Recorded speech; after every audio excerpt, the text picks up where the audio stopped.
Welcome to the Wizard of Radical Self-Respect. My name is Jared Mello, and I'm the Shepherd of Black Sheep. Today, we got some new interesting news about the Tepe double homicide, things that we've talked about on the channel here before, and it really just confirms our suspicions, honestly. But there's also a little more explicit language about exactly what happened, and I think it's very, very telling. Very telling and certainly not surprising. And in today's stream, we're going to go over a video from Brian Etten, and then there's also one from Ashley Manfield. And it really just might be those two today, honestly. What up, Mac? What up, Cat? Sable. For those who don't know, Sable on Blonde is Cat. Just like Wingsley is Ellie. There's names that only I know. Tennis Girl, what's shaking? Like smashed, you're the best. Instantly came in here and liked. I love it. What up, Mac and Cat also probably did the same. Poo boom, kachoo, poo kachoo. Yep, we are in the Chuckle Hut. We're taking auditions for the headlining act at the Chuckle Hut. But how is everyone today? And as an announcement, tomorrow night, I will not be live probably the whole night because I'm interviewing Mike King tomorrow night, the guy from Profiling Evil. I'm in the process of reading his book now, and we're going to talk about these cases. We're going to talk about Nick Reiner. We're going to talk about Michael McKee and just overall serial killers and the rest of the stuff that's in his book. But what I'm going to do is I'm going to splice it. So talk about the narcissism, psychopathy stuff, but splice it with what the crime scenes look like and what that says about the perpetrators. It's going to be very interesting. George, what's shaking? Mission if you choose to accept it to make... You're going to try to make me stone-faced, Cat? Tina, how are you? Oh, you did, Tennis Girl. Huh? Will he know your name? George was shaken. So tomorrow, it's a weird time. It's 10:30 Eastern time is when I'm speaking to him. Which is fine by me. I'm a night owl. I'm a vampire, so I don't care one bit about that. Welcome, Livin. Livin is a new mod, by the way. So Songbits and Livin here are the mods, which is good. Now, not yet. You didn't, Songbits. We didn't start any of the videos yet. And welcome. But yeah, we'll go over those cases and we'll take it from there. The kinds of people that perpetrators target, their mindset, their mentalities. There's all sorts of good things to go over. And again, he's going to be at the beginning of a new kind of trend for me where I speak more about people or speak to people that splice in the true crime, because that's what I'm talking about now. I splice the narcissism with the true crime. So moving forward, that's kind of what I want to do more of for the most part. Siobhan Scott, I keep on meaning to reach out to her, but sometimes things just, time just gets away from me. I had a 3-hour coaching call tonight. So, which is good. I don't mind a 3-hour coaching call. There's a lot of narcissism to go around in true crime. Yes, there is. Psychopathy, antisocial personality disorder, addictions, all sorts of things. Hey, happy birthday to Songbits. It's her birthday, January 27th. Happy birthday. We're doing pretty good. 10 or 11 likes, only 29 viewers so far. That's pretty good. Pretty good ratio, Living, right? Or what are they? Actually, not even, right? They say it should be 50%. Whoops. I make myself laugh. Does that count? But I'll reach out to Siobhan, and we'll see what else happens from there. There's other people to reach out to as well. I'll still do my monthly Dr. Salerno chat. They seem to be popular still. People seem to like him when I just talk to him individually, as opposed to invite him on with a guest. Aging in reverse song bits. Dare you say how old you are? But here's our buddy, Brian Etten here. Let's see what he has to say for himself. Actually, do I have any other announcements first? No other announcements. Hey guys, thanks so much for checking out my show. I really, really appreciate it. Please click to subscribe. I truly appreciate all the support. There's breaking news, really just jaw-dropping breaking news in the murders of Monique and Spencer Tepe. There is now an unsealed affidavit that gives some really, really terrifying new details into the murders and why Dr. Michael McKee was charged with murdering Spencer and Monique Tepe. Dr. Michael McKee is, of course, Monique Tepe's ex-husband. Several different outlets. So Brian's very good at unique backdrops. Today's backdrop is 70s porno couch backdrop. It's a casting couch. Let's have obtained this affidavit, including the Columbus Dispatch. And according to these new court records that are now unsealed. And also, chat, I got to be careful. Yesterday, someone explicitly called me out for not being serious enough while talking about serious subject matter. Why so serious, they say. And I'll say, well, sometimes a little bit of humor helps the very serious subject matter go down. It's not to take away from anything that's happened or to dismiss or invalidate any of the victims' families or what they've been through. That's not the point of this. But this is also entertainment here too, right? So we're not going to be like a funeral. Michael McKee visited the Tepe's home weeks before the murders for several hours. So let me walk you through what these court records say. They say that video showed McKee at the Tepe home on December 6th and then leaving a few hours later. And what's interesting about December 6th is, according to this unsealed affidavit, the Tepes were at a Big Ten championship football game on December 6th. And that night, according to court records, Monique left the game at halftime. Big Ten championship game, Ohio State versus Indiana on November 6th, and Monique leaves the game at halftime. To return to the hotel. And the court records say that Spencer then told the friends, they were apparently with a group of friends at this game in Indiana, court records say that Spencer told the friends that they were with that Monique was upset about something involving her ex-husband. That is what the quote is, was upset about something involving her ex-husband. Friends of the Tepes told investigators after the couple's deaths that Monique had told them that McKee had been abusive toward her while they were married and had threatened her both during their marriage and also after their marriage. But what's interesting about this December 6th timeline is that they're at the Big Ten championship. Monique leaves the game halfway through, upset about her ex-husband, Michael McKee. A video, according to the affidavit, shows McKee was at the house for hours. I'm going to discuss with Dr. Casey Jordan this in a minute, a criminologist, what she thinks about this, about him being at the house weeks before. What does all of this mean? So let's speculate what this means. So he was at the house weeks before, and it was noticed. So he was stalking her in person. So maybe he was there and he spied the smart keypad there, and that's how he figured it out. Or maybe he was there and found a way to hack it, and that's how he figured it out. Or he just observed the layout and he was able to figure out a way. But what do you think he gathered from going there? What was the intel he gathered? Hello there, Jane. G.I. Jane.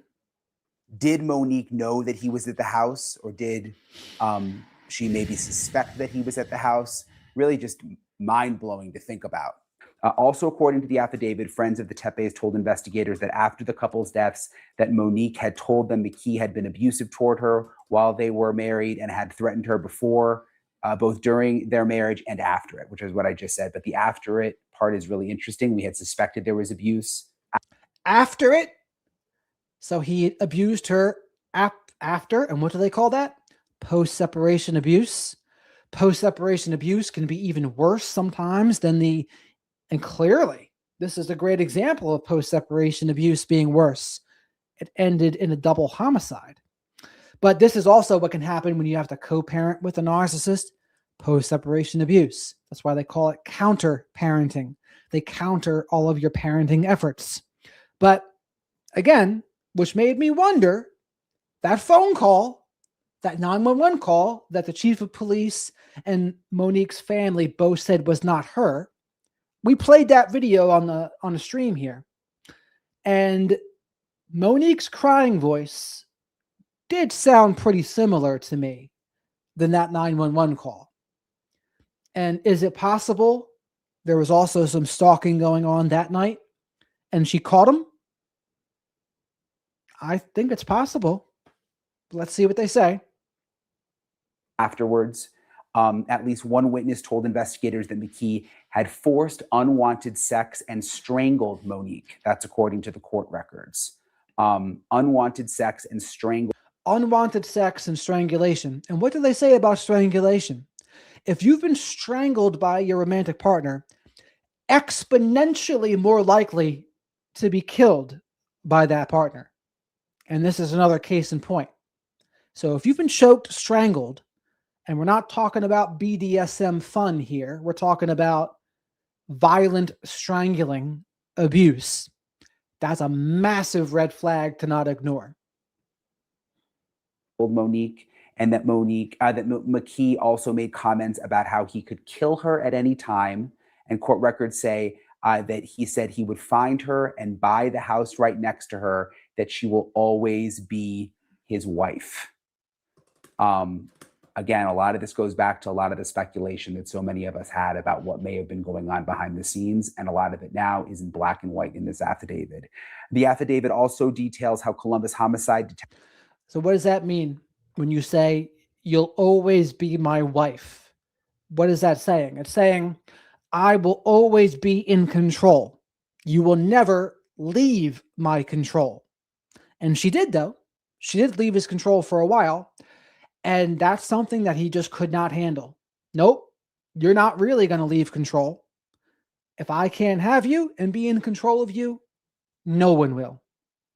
These are extreme cases, but clearly they do happen. And again, Michael McKee proves what? Narcissism and perhaps even psychopathy can be in any kind of job. The people that are narcissists in particular, they gravitate towards positions that have a built-in level of power, authority, status, or control over others. Surgeons in particular are very known to be high in the dark triad / psychopathic traits. But regardless of how affluent they are, how much money they're making, they can be anywhere. So don't be fooled by somebody just because they're in a good job and they have status. Doesn't mean anything. They can know. Cluster B doesn't discriminate. Detectives worked to identify the vehicle. Apparently he had this SUV. He switched off the license plates with the SUV, maybe trying to throw police off, but there were distinct features, including a visible sticker on a window. And apparently when they ended up finding his SUV in the hospital parking lot where he was working back in Illinois, they could see where he scratched that sticker off the window. One of the reasons they believe that he was there in that SUV. He also apparently, according to the affidavit, left his phone back in Illinois for 17 hours during the time of the murders. So there was no activity on the phone from December 29th until afternoon on December 30th, which would have been the time that Monique and Spencer were murdered. So did he purposely leave the phone behind thinking they wouldn't be able to track him? Of course, the backstory here is, according to police, he went into their house in Columbus, Ohio, shot and killed them both. Monique Tepe, his ex-wife, Spencer Tepe, her new husband, and a dentist. Just wonderful people from everything that we've seen, truly in love. And their 2 kids were also home and were unharmed. So this affidavit, though, again, sort of crystallizes a lot of what we thought, the terrifying things we thought were going on behind the scenes. I'm joined now by Dr. Casey Jordan, a criminologist, attorney, also host of the podcast, A Criminal Appeal. Brian Etten, he's a big fan of the blondes. So her and Maureen, and Brian Etten himself. No brunettes allowed, apparently.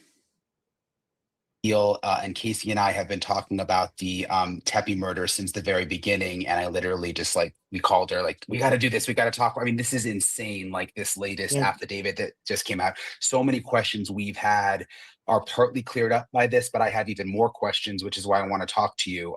The first thing is in the new affidavit, it says that Michael McKee visited the Tepe's home weeks before the killings on December 6th. When the Tepes, Monique and Spencer, were at a Big Ten championship football game. And she got upset about halfway through the game, according to the affidavit, and went back to the hotel, was upset about something involving her ex-husband. Like, bombshell. What does that mean? Okay, so many things that this could mean. First of all, it suggests, why would she leave that game halfway through? Because he got through to her. I imagine he texted her while she was at the game, right? And this was something unexpected, but very well planned on his part to completely unnerve her. But according to the affidavit and friends and family, okay, he had been abusive to her for the entirety of their marriage, threatened to kill her. So that's fascinating if true. How did he get her number? Was it hacking? Did he use a fake number himself? Those are tricks that I see narcissists do. There's people that you can get like a burner phone. You can do that. Call from unknown numbers. But the fact that he was able to get through to her, pretty terrifying, actually, right? And get through to the point where she's going to leave the game to, I don't know what, call the police, meet him. I don't know. Many times, forced sex and strangulation on her that she did not consent to. Make of that what you will. But the thing that I really read about this affidavit just a few hours ago is that he said, I will find you, you will never get away from me, and I will buy the house next to you. Okay. And just to haunt you for the rest of your life and be next to you. You will never get away from me. I think, purely speculation, Brian, if he sent her anything, it was a picture of the house next to her, not him inside the house, to prove his point. That's very likely, actually. That would be pretty terrifying too, right? You're at the game with Spencer Tepe, and then your ex, who has strangled you, threatened to kill you, and told you that you'll always be their wife, sends you a picture of the house next door to your house. It's like right out of a horror movie, which is insane. I know where you live. I've been here. Nothing you can do about it. It's a free country. I can drive here if I want to. But it had to be something that probably would have kept her from calling the police because it wasn't illegal, but enough to completely unnerve her so that she had to leave the football game. I wonder if he knew she was at the football game. Like, why would he go to the house that night when they're out of town? There's no doubt in my mind that he knew they were at the football game. And this can easily be found out if she is posting on social media. She can block him all day long. There are so many workarounds to that. And just even if they have still friends. And that's a good point, right? So people are asking, how did he know they were there? People post on social media. People post on social media and they give themselves away. So that easily could be it. Friends in common from their marriage. He could know through them. So there's no doubt in my mind. You know, he kept saying, I will find you. I'm so smart. I'm the one who you can't get away from. So he definitely did his intel. No doubt in my mind. He didn't drive 7 hours to just guess that whether they were at a football game. He knew they were there. He was probably following them in real time. And he knew he had several hours to literally case their house, figure out an egress, an escape route, figure out the situation with the lock, get a whole feel for the layout so that when he came back on the early morning hours of December 30th, he knew his way around the house. I mean, this was stealthy. It was pre-planned. This is classic abusive spouse cobra syndrome, where he is controlling, possessive, and he's never going to let her get away. Hey guys, if you watch my videos, you know how much I work. I just don't. And again, I've made videos before about how narcissists won't leave you alone. And unless people have been through it, they just don't understand how bad it can get. They would think, oh, people will just give up. They'll move on. No, not with pathological personalities, not with narcissists and psychopaths. They hold a grudge. They hold a grudge and they nurture it and they don't let it go. And this doesn't just happen in romantic relationships, by the way.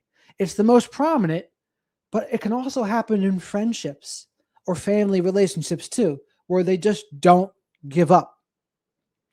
So unfortunately, when you have an ex like Michael McKee, you just have to be very careful.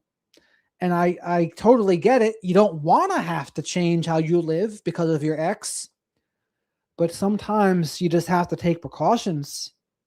So one thing I would say is, like, maybe don't put a public wedding video up. Right? That might be one thing to not do. And this isn't to blame them. It's just a precaution to take so that the next person this doesn't happen to. Have a ton of time for cooking, and to be honest, I'm just not that good of a chef. But if you're like me and you want to, Yeah. And again, this is just speculation, but when I first read the affidavit, the first thing that popped in my mind was she had these issues with him for so long.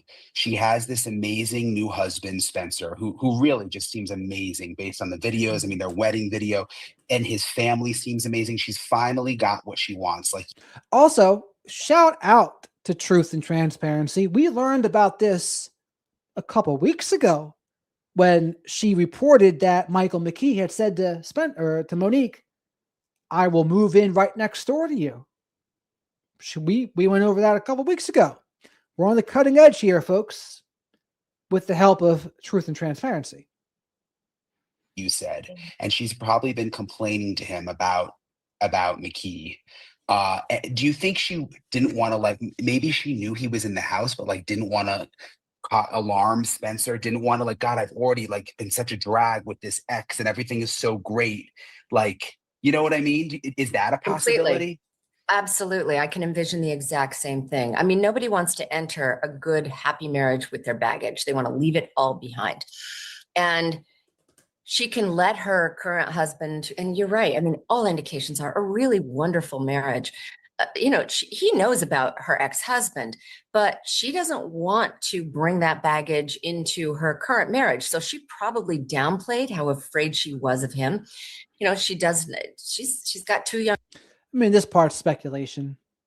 She doesn't know. I mean, every relationship can be a little bit different with this. I mean, when you've had such a bad experience with your ex, you probably talk about it a little bit in a time appropriate time, like maybe not the first date, but once you've been together for a little while, you probably bring it up.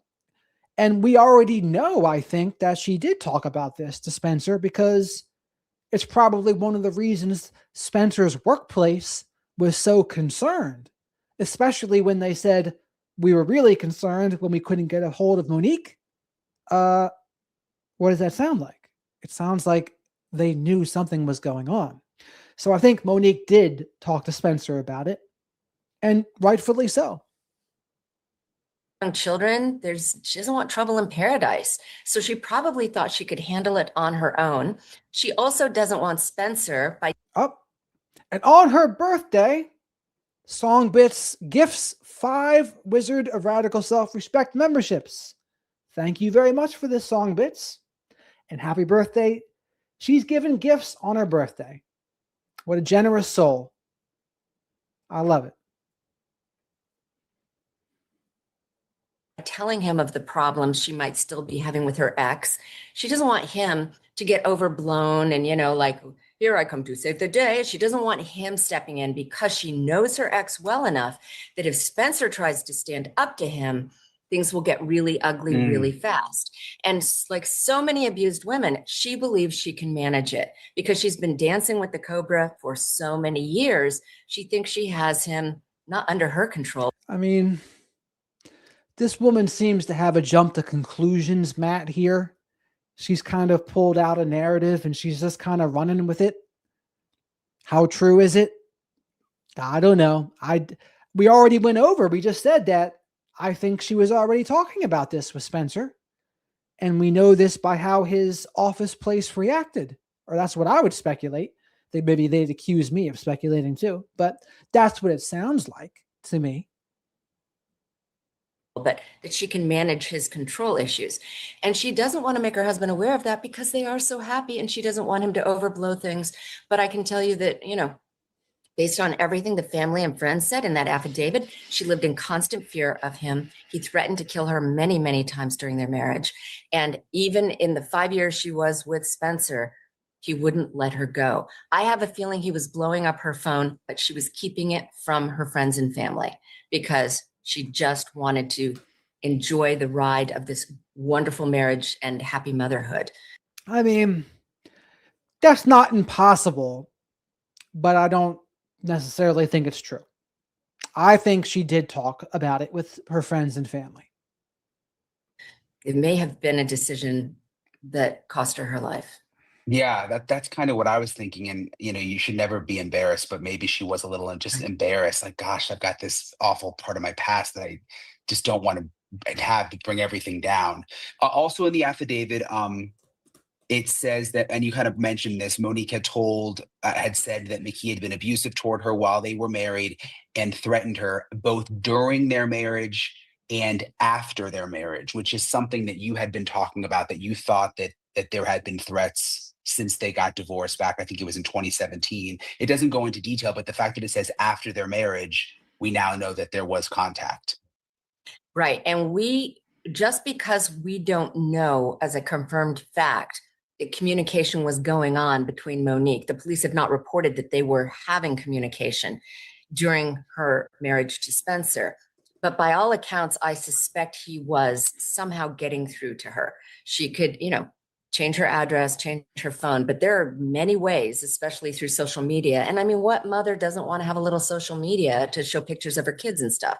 So I absolutely believe that in the time they've been apart, he has never stopped obsessing over her, that he was contacting her. She was deleting, she was blocking, she was not telling her husband. But what I do believe this part. I do believe he was stalking in person and very likely cyber stalking as well, finding ways to message her on social media or via her cell phone number.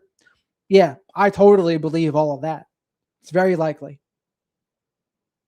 Was telling some of her friends and family, so that, because as this affidavit just proved, the physical stalking is confirmed.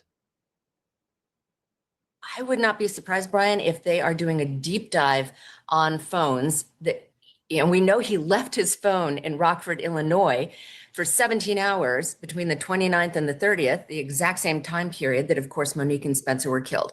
So he left his phone behind, but maybe he's had burner phones. Maybe there are other phones he had in the past that he's gotten rid of. They're going to do a deep dive on a digital forensics to look for any communications he would have sent her. That's very time consuming, but I wouldn't be surprised if more evidence of that comes out in the near future.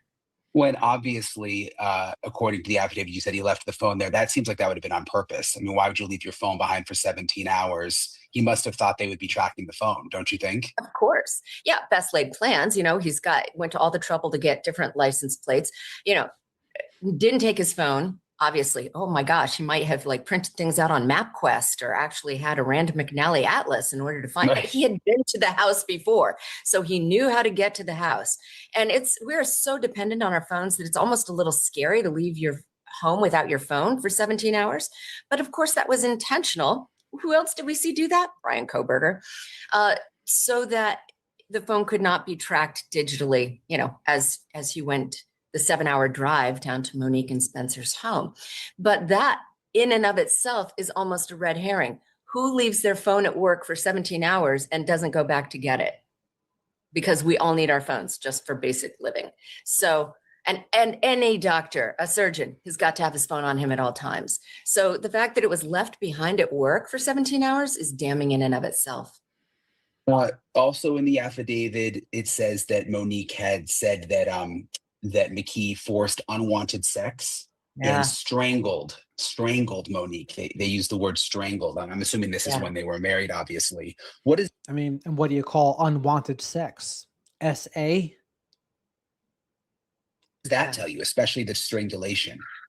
Okay. This is so basic, it's almost not even interesting. Power control, the most common type of rapist, the most common type of killer. This is somebody who feels disempowered, has to control through a deep sense of insecurity, which they overcome by controlling and possessing. So he just fits the stereotype so cleanly. It's textbook. The strangulation is about the most controlling thing you can do to intimidate a person and to kill them, because it takes up to 5 minutes to strangle someone to death. Now, the only thing I'll disagree with that part is she said the power and control always stems from insecurity. Well, if you've seen my interviews with Dr. George Simon and Dr. Peter Salerno, we talk all of the time how that's just not always the case. There are people that have too much self-esteem and they're just aggressive personalities. It's not always some sort of defense mechanism to overcome or some sort of grandiose defense. No, it can be offense. But in the interim, they are clawing at the hands around their neck. They are trying to breathe. Their face is turning gray. Their lips are turning purple. And the person who is strangling them is on top of them, seeing it from inches away and likes it, loves it. Because at any moment, they can take the thumbs off the neck. The person breathes, the victim breathes. Oh, thank you. I'll do whatever you say. I swear I will not fight with you again. Oh. It is a cat and mouse game. And shooting is instant, but strangulation is long lasting. And here, what's the real problem with even calling it insecurity? I think when you call it insecurity, you're missing the mark on several levels. It's like, oh, they're just these poor innocent victims that are just so insecure they can't help it but to try to control others. It's like, nah, you're missing the mark here. They're more dark. It's more dark than that. It's more like they want what they want, and their version of supply is what they want, and they're going to do anything to get it, period.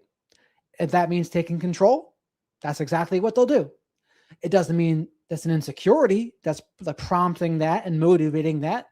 They just want what they want. It makes people feel better, I think, to call it insecurity, but I just don't always think it's accurate. Are there versions that are insecure? I would say maybe some vulnerable narcissists, perhaps.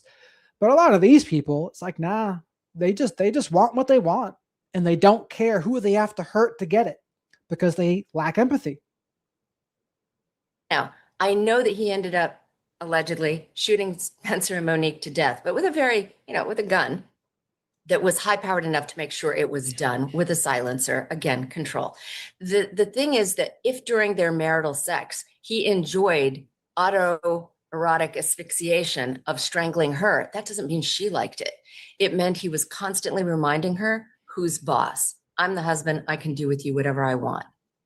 The affidavit calls it forced, unwanted sex. So Tina, I'll put this on the screen if you don't mind. Jared Mello, what do you think about people out there actually blaming Monique for leaving, aka escaping McKee back in early 2016? Who the hell is saying that? I mean, that's just absurd. I haven't heard anyone say that. I mean, the only people that would say that is someone who is clueless and just doesn't understand. And they're blaming the victim. I mean, that's just ridiculous. That's I guess the way Monique described it. But that's rape, right? Even if you're in a marriage, that's rape. Well, it's alleged because this is coming through somebody else's mouth. In other words, we can't allege forcible rape on the husband, although marital rape is absolutely a thing in all 50 states. We now have some version of marital rape. Rape happens anytime the victim has not consented, and that includes married spouses. But this is, again, coming through friends or family that she told this to in real time. Their credibility will be in question, so they're not referring to it as forcible rape. They are calling it forced sex because, again, we don't have the victim available to double check these facts about. they do not want to muddy the waters with that kind of allegation when the big focus is clearly on murder. And McKee also made comments. This is in the affidavit. This comes from Monique telling friends, apparently, that he could kill her at any time. I mean, and getting off on pain is what? That is sexual sadism. That's what it is. A lot of serial killers have sexual sadism. I'm tempted to tell you all a story from the book I'm reading by Profiling Evil, Mike King. But I think it was the BTK killer. I think one of the very first ones he did, he killed an entire family. And so he first killed the father. They thought it was a joke at first. They thought it was a practical joke, but it was certainly not a practical joke.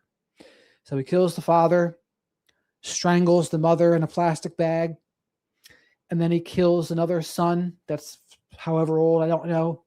And then the 11-year-old girl, he's killed her entire family by this point, by the way. And then the girl says to him, what are you doing to me? And he says, you're going to be with your family in heaven. And so then he hangs her and gets himself off as he watches her hang. That's sexual sadism to the extreme. That he would, and you mentioned this, he would find her, buy the house right next to her. And then this part really gave me chills, that she will always be his wife, which goes back to something you said, like he may have in his mind, like pretended she was always his wife still. Yeah. I mean, the ultimate in control is possession. He believed he possessed her. And we talk all the time about the complex of I can't have her, no one can. Ultimate possession. This is what Michael McKee allegedly had for Monique. This idea that when he married her, she became his possession, not his wife, but something that he would own and control.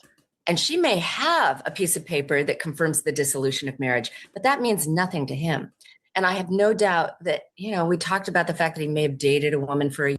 So it's a good question by Livin. Is it a red flag if a man wants to choke a woman during sex? And I would say it's not cut and dry. I would say there's certainly women who do enjoy that. That's a different story. Now, the red flag would be if she doesn't enjoy it, but he insists on needing to do it. That's more of a red flag. But he's never had another serious long-term relationship in his life other than Monique, which only lasted 2 years, maybe a little bit closer to 3. But, he's 39 years old, and this was the greatest relationship. He is obsessed with her, and he needed to send her a message. You can go get married. You can move 7 hours away from me. You can have children. You can go to a football game with your friends and your husband. Doesn't matter. I'm in your house. I am going to get you. He wanted to psychologically torture her with that stalking incident. I really know I'm going out on a limb now, but I really do think that he had to have contacted her while he was at her house to let her know the power that he had over her future. How awful this must have been for Monique. I mean, not just that moment where she saw him come in, but maybe even years before that. I mean, it just sounds terrible. It is. And, remember, they just moved into this house and it's the holidays. This is all happening on December 6th. I can just see her entering the phase of denial, which, abused women do in the interest of just keeping everything on an even keel. It's the holidays. She just doesn't want to think about it. She wants to put up a Christmas tree and get the kids excited about it. And I'm sure that she just was like, he's just trying to frighten me. I will just ignore him. And I have a feeling that she just kind of deleted, blocked, and didn't tell Spencer what was going on because she just didn't want to think about it. This is really common with women who have escaped these sorts of relationships.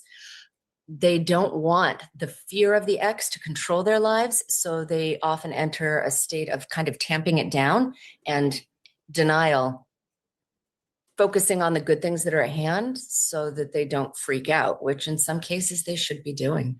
Or maybe she was thinking, if I go to the police, will this somehow only get worse? Am I just gonna almost shake the bear, Well, Like first of all, she like he should have has chose the bear. Yeah. like he has Um, nothing to lose almost you know what I mean? Like, which is Correct. probably a scary feeling. Listen, she was an incredibly intelligent woman, but if you read online, if you even Google this, if you call, the national hotline for abused women, they're going to tell you that you are very disadvantaged. If you call the police, what is she going to say? He sent me a text. Do you know how the police don't care about that? I mean, they don't. A text, a threat, unless you can prove he's been in your house and he committed a burglary, they're not going to, send an officer out on this. Abused women who are trying to get out of these incredibly possessive, toxic relationships. I mean, we always ask why they don't leave. Oh, well, they do leave, but then it keeps following them. And never forget that the minute she leaves is the minute she is most likely to be killed. In this particular case, there was a lag of 5 years, but in that 5-year vortex, Michael McKee only got more wound up and allegedly ended up killing her when her guard was down, when she didn't really think he would do it. And that's normal. If you've been out of the relationship for years, you think that the control is diminished, his obsession might diminish. No, not with those cobras, the ones who are incredibly controlling. And I'm just looking at the last bits of details that came out of this affidavit. You had mentioned that his SUV was in the area. That was one of the clues that they had to tie it all back to him, that he had used different license plates, that I guess there was a sticker on his SUV that was like peeled off. And when they found the SUV in his hospital parking lot, they could see where it had been like removed. I'm just thinking, you got this surgeon, he thinks to leave his phone behind, but like, did he really not think they would be able to figure that out? Like, I mean, we discussed this the last time we conversed on this guy, and it's just classic overconfident power control. I mean, imagine, oh, well, we'll just take the sticker off, but there will be residue in the same shape and we'll just hope nobody notices. I mean, even the stolen license plates, does he not understand that all of the license plate readers will come back to stolen, right? And we will start looking for that license plate on the next license plate reader to see what car it's attached to. I mean, it's really basic. These are like the really dumb mistakes that Koberger made, that Valente made, in the Brown MI2 shooting. They think they're geniuses, but they make 10,000 mistakes. And the reason they make those mistakes is because they are lost in the obsession and their logic is skewed. Their baseline for normal rationale is completely off kilter, because that drive to go and get revenge on the ex absolutely takes away their logic, which is good, means we end up catching them. But I'm sure he thought that he had the best laid plan and could get away with it. I mean, he spent weeks planning Okay, folks, I got the affidavit, but we'll wait for this video to be over. it. That tells you a lot. if you are McKee's defense attorney and you've just got a hold of this full affidavit, oh, this is not good. No, and I wouldn't take the case. And however, I could tell you that at this point, she is probably looking at a mental health defense. She's got to, because the evidence keeps mounting. And, all the scenarios we chatted about the last time we were talking on your podcast, case of mistaken identity, maybe he hired a hitman, maybe he didn't actually have his finger on the trigger. This new evidence is so damning, Brian, that I really do think she'd better be looking at a temporary insanity, a substantial capacity test, maybe find him guilty but mentally ill. I think Ohio offers that. And that would save him from any possibility of the death penalty, get him the mental health help he needs if he's convicted, but also make sure that he never gets out, because if he's ever better, he would just go to jail. As always, I really appreciate Dr. Casey Jordan for taking the time to talk with me, especially on such late notice. I wanted Dr. Casey Jordan, by the way, to get this video up right away because this affidavit was just released, unsealed. I'll, of course, stay on this case. I'm going to try to go to Ohio the next time Michael McKee is in court and just keep you updated with any details. But just truly horrific murder. Again, my heart goes out to the families of Monique and Spencer. I always try to think of them when we're doing these episodes, and especially their kids, their two little kids who are now left without parents. And you just hope that they're young enough that they will be spared some of the grief from all of this. But at the same time, there's no way that they could not end up just tragically affected by this whole thing. So as always, I put the GoFundMe. The money goes to the Tepe's kids. I'll put that in the description below. So thank you guys again for watching. Appreciate it. I appreciate all the support. You guys watching my channel, my show. Brian's the best. Now, I totally disagree with her, though. There's not going to be an NGI or mental health defense there. There's no grounds for that. That's absurd. But here's the affidavit. I found it on the Book of Faces. Summary statement of facts in support of probable cause. On December 30th, 2025 at 9:57 a.m., Columbus Police Patrol officers were dispatched to 1411 North 4th Street on a check on the well-being of Dr. Spencer Tepe. Let's see here. You want me to, should I read the whole thing or skip to the parts that are relevant? I guess we'll read the whole thing, because why not? To check on the well-being of Dr. Spencer Tepe, who had not shown up to work. Officers arrived and found Dr. Tepe and his wife, Monique Tepe, deceased inside, suffering from gunshot wounds. 2 minor children were found inside the home unharmed. Columbus Fire Medic number 7 responded and pronounced both victims deceased at 10:11 a.m. Columbus Police Homicide Unit Team 2 was advised, responded, and initiated an investigation. Early on in the investigation, detectives were advised by identifiable friends and family of Monique Tepe that Monique had told them her ex-husband, Dr. Michael D. McKee, had been abusive and had made numerous threats on her life during and after their marriage. An identifiable witness told detectives that Monique Tepe had shared an allegation against Michael McKee of forced unwanted sex and of strangulation. The strangulation is the one to watch out for. Well, both of them, really.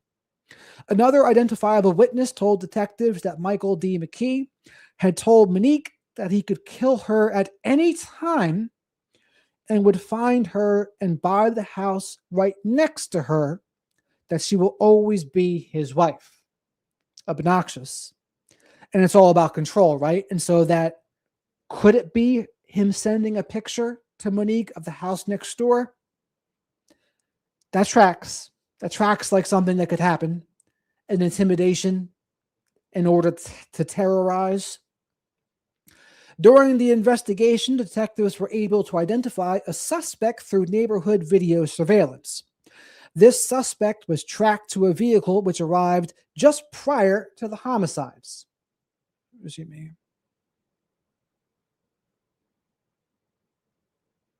Just prior to the homicides and thus shortly after the homicides. Video of this vehicle and very distinct features allowed detectives to identify both a stolen Ohio license as well as an Arizona license being displayed on it at different times. Further searches showed this vehicle to be associated with a past address of Michael McKee, as well as his current work address in Rockford, Illinois. Additional video was obtained and showed McKee in possession of the vehicle prior to and after the homicides. And for those who don't know, we are reading the affidavit. Detectives also recovered video of the same suspect entering the curtilage of 1411 North 4th Street on December 6th, 2025, and exiting a few hours later when the Tepes were away. Curtilage, a good vocabulary word.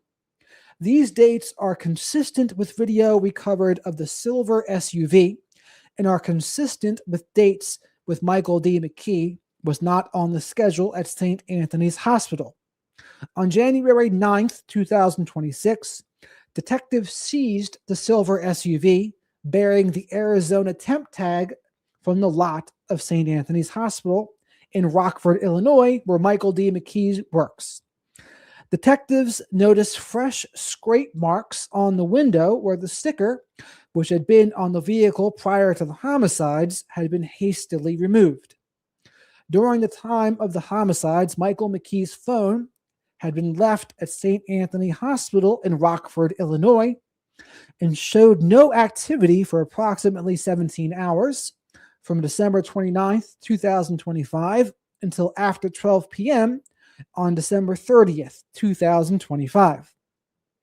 More recently, while Monique and Spencer Tepe were at the Big Ten Championship game in Indiana on December 6th, 2025 with several other couples, Monique went back to her hotel room early in the second half. When identifiable friends asked Spencer why Monique had left the game, he told them she was upset about something involving her ex-husband and was going back to the hotel. So Dr. Kat there, or what her name, Dr. Catherine, apparently she didn't read the last part there. But that's the affidavit. If you pressure it, Livin, and hold your head up, it should stop fairly quickly.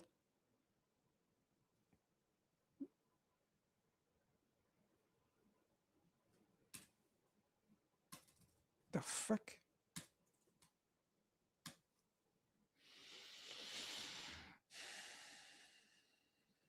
Hey everyone, I'm Ashley Banfield and this is Drop Dead Serious. And yes, it is the eve of the snowpocalypse across the country.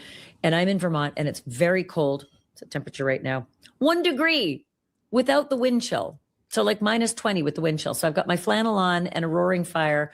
But I had to come to you because there's been activity in the murders of Spencer and Monique Tepe in Columbus, Ohio, in that case that just shocked us across the country.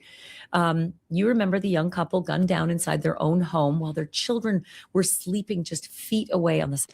That's a good point there, Kat. I'll put this on the screen too. I'm surprised dispatchers didn't respond sooner, considering Monique should have been considered high risk for DV. So in America, I don't think they even do that for people in America, honestly. Second floor. The man that police say crept into the Tepe's home and gunned down these parents is Monique Tepe's ex-husband, Dr. Michael McKee, a vascular surgeon from Chicago. And earlier today, and I'm recording this on Friday, January 22nd, we got our first look inside at that surgeon turned double murder defendant as he was arraigned in Franklin County, Ohio, into the courtroom. But weirdly, he came in via video. I'll show it to you in a minute. Charged with 5 counts of aggravated murder. I know, 2 victims, 5 counts. Okay, so just quickly, 2 counts of aggravated murder are based on the use of a firearm with a silencer and premeditation. And 2 counts of aggravated murder are based on premeditation, right? So that would be the drive and the silencer and all that. And 2 other counts, those 2 are based on murder in the commission of a burglary. So it's kind of like felony murder in other jurisdictions. But they... So, Livin, what you need to do is pressure it with like a tissue and hold it. If anything, we'll do it that well. You don't want to like swallow it by tilting back. They've got basically an insurance policy. If the jury doesn't agree it was premeditated, well, you can always go to the fact that, there was a burglary. It's kind of obvious. So that's why 4 counts of ag murder, and then there's a burglary charge as well. Dr. Michael McKee's new and extremely competent lawyer, Diane Menashe, is no stranger to high-profile cases. She previously represented William Hustle, the Ohio doctor who was acquitted of 14 counts of murder. So yeah, that is a very good lawyer, especially for a vascular surgeon.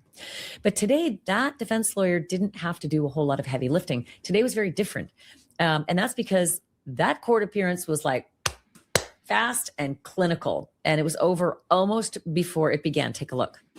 We're on the record. Make your appearance. Call your first case, please. Good afternoon, Your Honor. Stephen Schott, Dan Letter, Shayla Faber for the state. First case before the court, State of Ohio versus Michael McKee. It's 26 CR 253. There are 5 counts.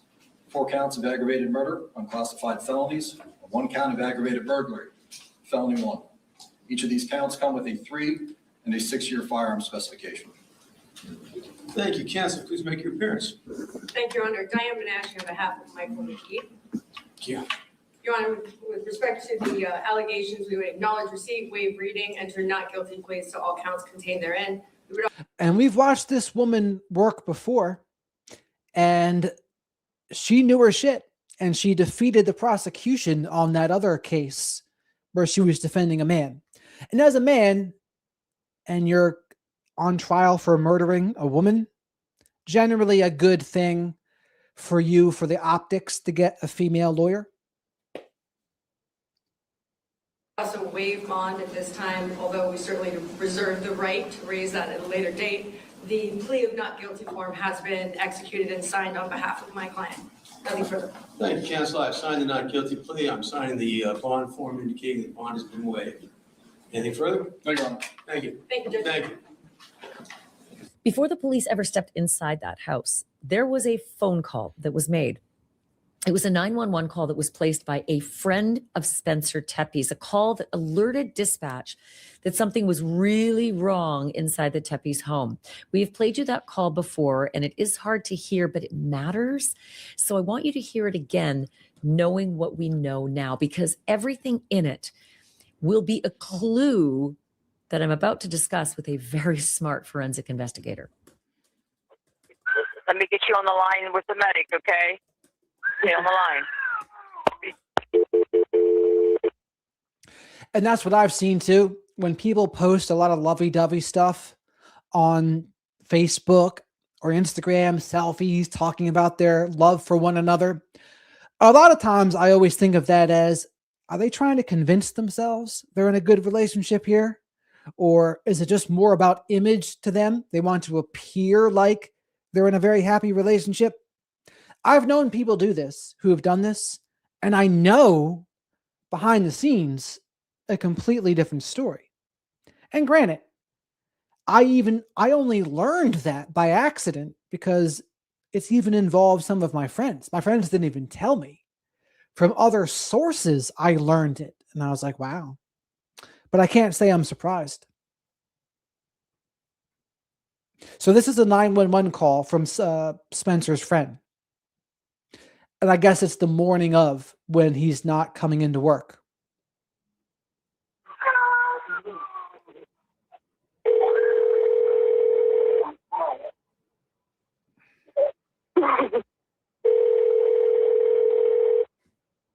Oh my God.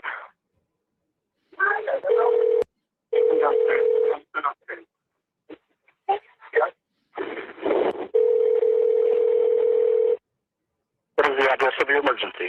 1411 North 4th. Okay, 1411? Yeah. All right, the house apartment? House.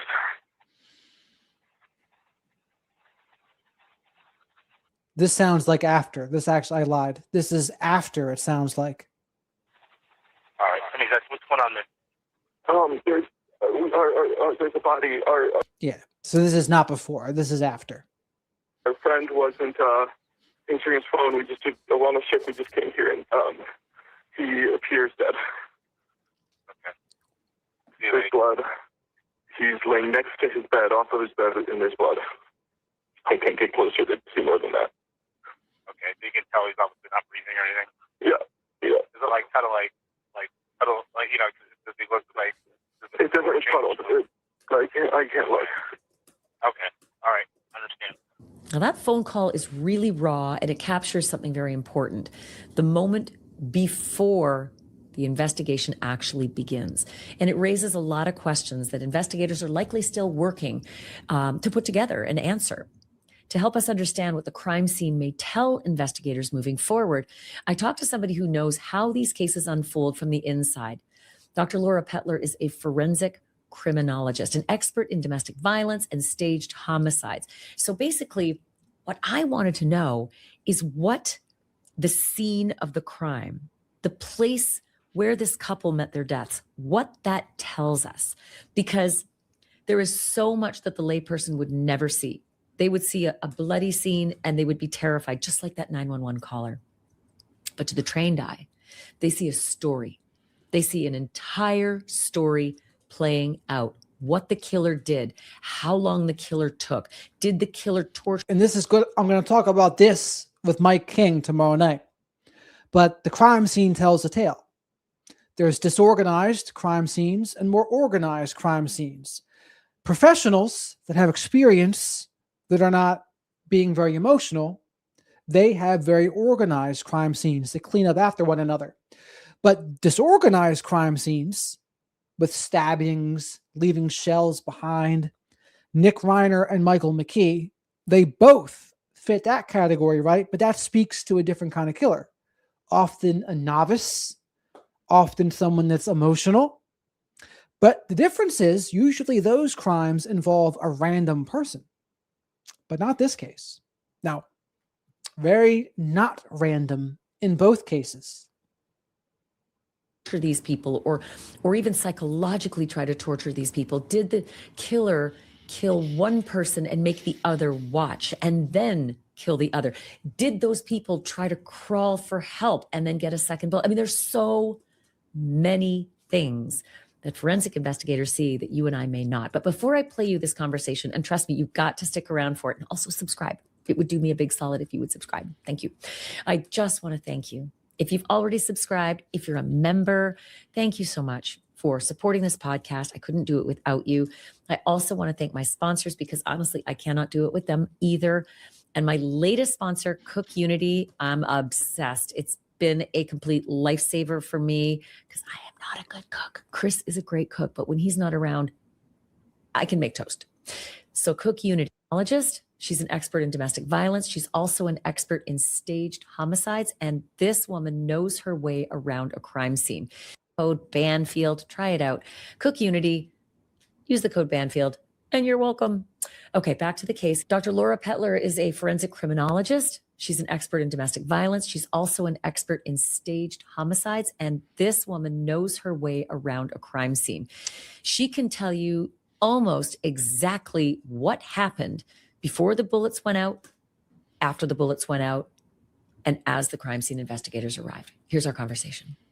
Let's just start with your thoughts about this case, because I am obsessed, and I know I'm not the only one. You know, Ashley, I think that this is one of those cases that really hits everybody in the gut, because it's everyone's worst nightmare to be in your home where you feel safest. So someone in the chat asked about psychopaths versus sociopaths. The traditional thinking had been psychopaths are born, sociopaths are made. But considering what I know now,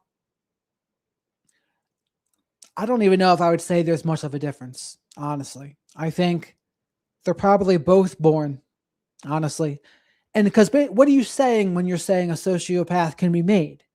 You're saying trauma and abuse can make one. That's what you're saying. In accordance to what I believe now, I don't think that's true. I think trauma and abuse can make someone who's already bad worse, but it can't make you the monster. That's what I think. But what do you think, chat? Do you agree? And have somebody break into your house or come into your house in some other way and murder you in the middle of the night. And I think that just that premise alone has really shaken people, especially maybe in their community. And that's like always, when I think of this case, that's the very first thing I think of. And we're so defenseless, you know, when we're asleep in our beds, thinking that we're safe in our, you know, our homes. I am so curious about Brian coming in here hot like a big pharma commercial and the little sleepy butterfly. In the absence of information, what the victims of this crime, what Monique and Spencer Tepe are going to be able to tell us. And that's always the fascination in the forensic aspect of this case. Looking at what we know so far, what do you think investigators are going to be doing with that crime scene, with those bodies, in order to learn what happened in that room? Okay, so for me, the very first thing, this is what I always teach investigators: start the investigation where the investigation starts. And in this case, it starts with the 911 call made by one of the Tepe's friends. And that call, the caller describes what he is seeing in the room. And that is where they should start, because then they have the first images of what is seen in the pristine condition that the crime scene's in. The second step for me would be to go through the crime scene itself and kind of make a cursory inventory of, okay, I'm going to need to process this. I need to process this. I need this type of equipment. I suspect maybe there might be latent evidence. I might need to do bloodstain evidence. I might need to do shooting reconstruction in the future. So I'm going to make sure that my documentation is so stellar and bring in every big gun and resource that I can possibly bring in to make sure that we have it documented for reconstruction purposes. The third thing I'm going to do is start victimology immediately and have it completed within the first 48 hours, actually, because the more you know about the victims, the more you will understand that crime scene. And then you can move that towards building your suspectology, which is pretty much like the opposite of the victimology, but asking a lot of the same questions, and using the suspectology to understand the dynamics between the victims and the suspect, so that you can begin to hypothesize, were the victims lying down at the times of the shots? Were the victims standing? Were they sitting? And so those are all types of research questions we'll ask. And then we ask the same types of questions in reconstruction for the suspect. So we're going to say, was the suspect standing? Was the suspect sitting? Was the suspect standing on his head? Kind of idea. We're going to go through everything, even if it sounds ridiculous, we're still going to do that, because objective science makes sure that you investigate every single possible way you can think of that it could possibly happen. And apart from, being able to glean evidence that can be used to convict a suspect, you are also discovering the story of what happened in that room. And I want you to sort of tell me what the possibilities are at this point. I mean, I have things in my head where if Monique Tepe's ex-husband, Dr. Michael McKee, is guilty of this crime, he is seething for a decade over this divorce. And I can't imagine. And keep in mind, this video is from before the affidavit that was released today. I wanted to lead with the breaking news. What a person like that would want to do in those final moments. Would they want to be quick and get out of there? Would they want to make it awful? Would they want to make it last? Would they want one person to see the other one die? Would there be torture? And all of those things you can ascertain. We can. For me, I'm a forensic criminologist, so I do this a certain way. So we start with victimology, and then we move into crime scene dynamics. Then we move into crime scene characteristics. And then from those three things, we begin to build an offender profile, like not like a criminal profile, like who we're finding, but more like, what are the characteristics of this person? Is this about power and control, or is it about anger? And, for me, I think it's about both. And it falls under the category of domestic violence homicide or intimate partner homicide. Even if they're former intimate partners, it would still technically be classified that way. And it's interesting because what is he feeling? What is he thinking? And those are things that we definitely want to explore in forensic criminology, because you're right. There's some kind of trigger. And in this particular type of homicide. And this is why I don't necessarily agree with that. I think his baseline pathology is the only trigger needed. If you're a pathological narcissist or psychopath and you lose control of someone, that was the only trigger that was needed. That other things can have happened, but that doesn't need to push them over the edge. The loss of control was it. It just seems like the entire time he never moved forward, never got over it, and was stalking and harassing her the entire time. Never got over it. There's always a trigger. So like that trigger activates an emotion, and it ignites a thought, and then it culminates in a behavior. And in this case, it culminated in pulling a trigger and shooting 2 people in their home. Yeah, I just don't agree with that analysis. I think that analysis doesn't take into account cluster B pathology. Cluster B pathology, losing control is all it takes. That's gives them maybe a narcissistic injury. They can't tolerate that. Losing control is a massive blow to them, and cruelty is the punishment. So what is he thinking? You know, I want power and control. I want to satisfy my anger. And then what is he thinking afterwards? You know, a firearm is I don't have to touch you to kill you kind of weapon. It's not going in there and stabbing them and beating them to death. That is a totally different type of attack.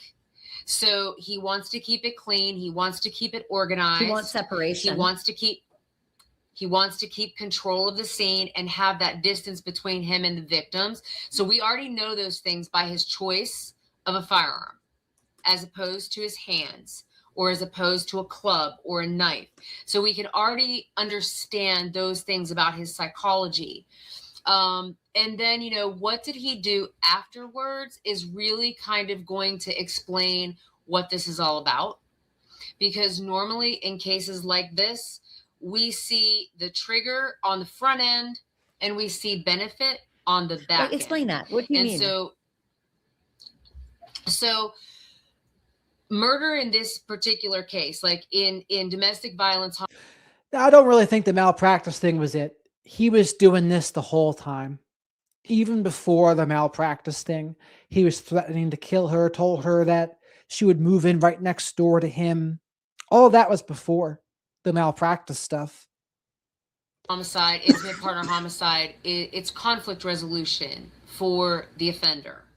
So this would be like as opposed to like fantasy driven homicides, which are, you know, fantasy driven homicides like the Golden State serial killer, for example. You know, that's a totally different type of murder. But in this is conflict resolution for the offender. What is the conflict? So we always ask 3 questions when we're talking about staged murder, and this is not staged, but in this, we always ask, you know, who is in conflict with the victim and what is that conflict? We know that they divorced. We know from her brother, from Monique's brother, that she was receiving like some type of threats from him. She feared him. And yeah, she was afraid of him. And that's like your classic domestic violence type victim is afraid of the offender, meaning the abuser in this case. And that's what she felt, you know. And when you have that kind of situation, you do have to act on it. You know, you want to take those kinds of threats seriously. And I understand, you know, nobody thinks it's going to culminate in murder, except for people, for example, like Kathleen Savio, who wrote a letter to the DA's office and said, Drew Peterson is going to kill me and you guys aren't going to believe me. You know what I mean? So there are people that do actually fear that person and believe they're going to be killed.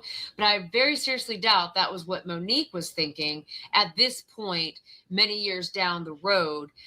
And it goes back to the benefit, you know, it's conflict resolution and then benefit at the end. So the conflict, we don't know. Is it the divorce? Is it her success? Is it her happiness? Is it what she's posting on social media?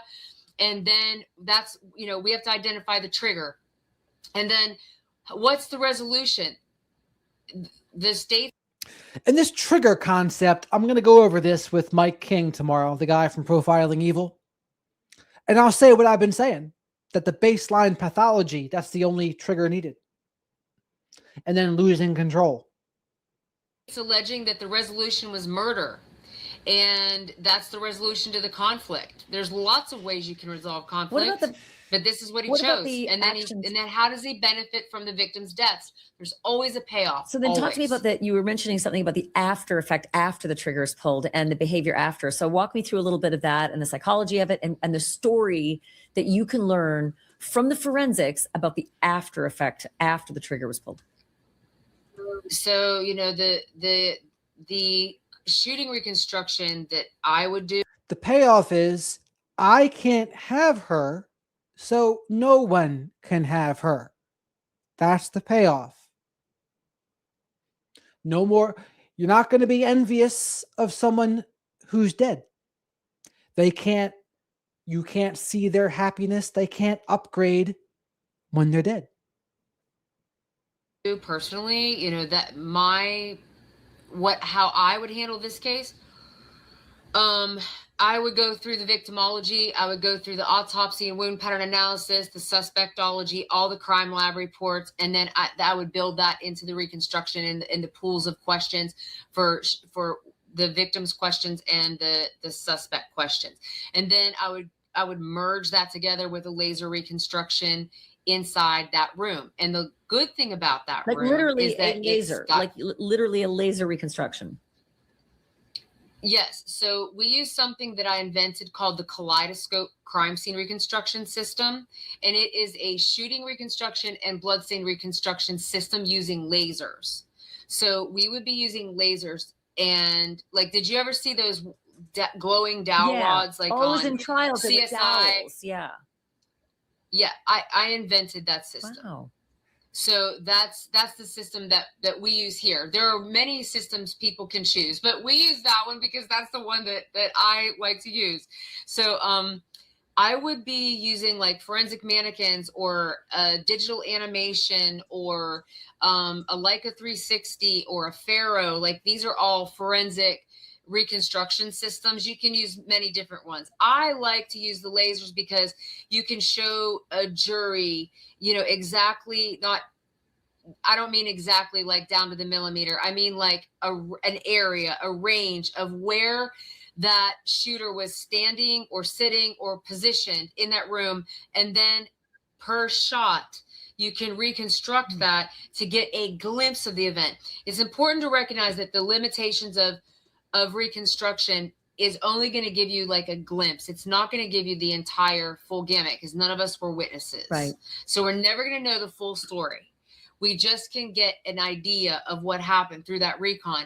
So then once I understand the recon and the distance between the firearm, that weapon is in between these people, right? And so there's a whole psychology to that. And how close did they come? Where are they the wounds located on the body? You would be Is there able to tell movement? if you'd be able to tell if say Spencer Tepe bum rushed the shooter and was killed on the way to trying to tackle. That's right. Be able to That's feel correct. that. Yeah, we're going to move those lasers around using forensic mannequins, stand people up, lie them down, sit them in, whatever positions we need to test. And we're going to test everything. And of course, because there's walls in there, that you can only have this happen in certain ways. And the blood stain pattern evidence, even depending on where the shots are, it's going to determine how much blood, where the blood is, things like that. The clothing is going to help us understand the blood stain patterns as well. And then we use those to help us understand where people were and where they can't be. Obviously we know someone's not sitting on the ceiling, right? And they can't be so far this way that shot, because it's all Wrong physics and trajectory, it's all So physics. It has to be in line with physics. Can you tell if there was a lengthy preamble to the murders? Meaning, I just imagine if someone is that angry, and again, Dr. McKee's innocent until proven guilty, but if he was seething for a decade and he came to do this, did he really just want to get in, get out, and just leave some dead people behind? Or did he want to do some payback during the killings? Meaning, stand up, both of you over on the wall, shoot somebody in the leg, shoot somebody in the arm, watch Monique freak out and be terrorized by this, slowly killing her mate until finally turning the gun on her, because she was shot once in the chest, as I understand from the evidence so far. And he was shot at, I think, twice, because there's 3 shell casings, but who knows if he took some with him. But walk me through a little of that sort of storytelling. I don't think that's how it went, because of the crime scene, leaving shells behind, not being very careful, being spotted on the camera, having your car there.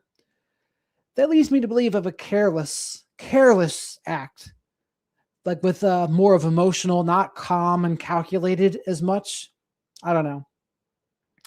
I think, yeah, he made a lot of blunders. Either way, a lot of blunders. And he might have been like amped up because this was his first killings. So it's really important to recognize a thing about murder is that it doesn't actually start. And to be clear, the plan can be cold and calculated, absolutely. But the actual act of doing it, that might have been a little bit of a different story. Like, you don't know what you're going to be like when you do it. That's why seasoned serial killers, they're better at cleaning up the crime scene. They do it with more precision.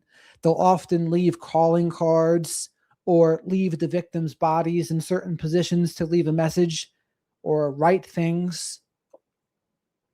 With the death of the victim, it starts when the offender begins to plan that murder, and it doesn't end with the death of the victims. It ends when an offender stops gleaning or gaining pleasure or satisfaction from them.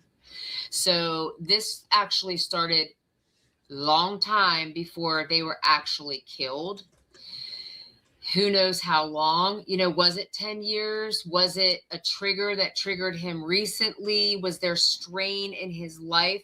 And so, yes, like a lot of power assertive type offenders like this that transition into becoming anger retaliatory, they start out like wanting power and control over a victim, but they end up, expressing anger this way. And they oftentimes don't use language that they don't have a lot of conversation. It's because of her tone of voice. Her tone of voice is like monotonous and has like a drone like effect to it. Not really ASMR, but just that. If it's really just about power and control, there's not really a lot to say. They just need to take control of those victims through force. But that is not really what this is. This is some type of a culmination of emotion. This was an ignition of emotion. Whatever triggered this, ignited emotion of anger, of rage, and then that becomes a thought. And then that thought becomes a behavior, which is, I'm getting in a car, allegedly driving to the Tepe residence and allegedly shooting these two people while they sleep. That's an ambush. It's different than ambushing them during the day. And the risk level is mitigated because it's... Kat, I'll wake you up when September ends. YouTube would not let me write that. At night, it's under the fall of darkness, it's in a closed room, it's in a closed house. All of those become barriers to the outside world. So he can get this done, or, allegedly get this done privately. Would you be surprised if it was just the killer walked in, unloaded his gun, and left quickly? Would you be surprised, or do you think there would be more to it for the enjoyment of the control? That's total classic. So people, I can switch to a Tony Bruschi video talking about the affidavit. We can do that.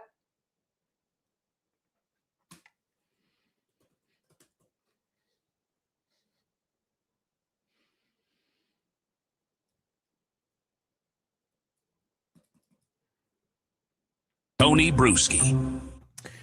Michael McKee stood in front of a camera just the other day wearing tan prison scrubs and a name tag.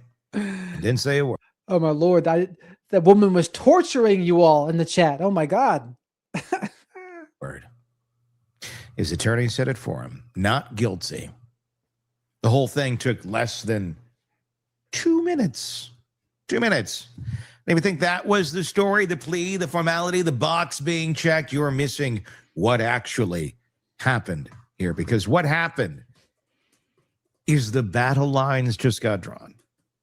And they tell you everything about how this case is going to be fought. We are about to get into it. We're going to start with the defense, but first I want to make sure that you have pressed subscribe so you're not missing any of our coverage of this case. So wherever it is, hit subscribe right now.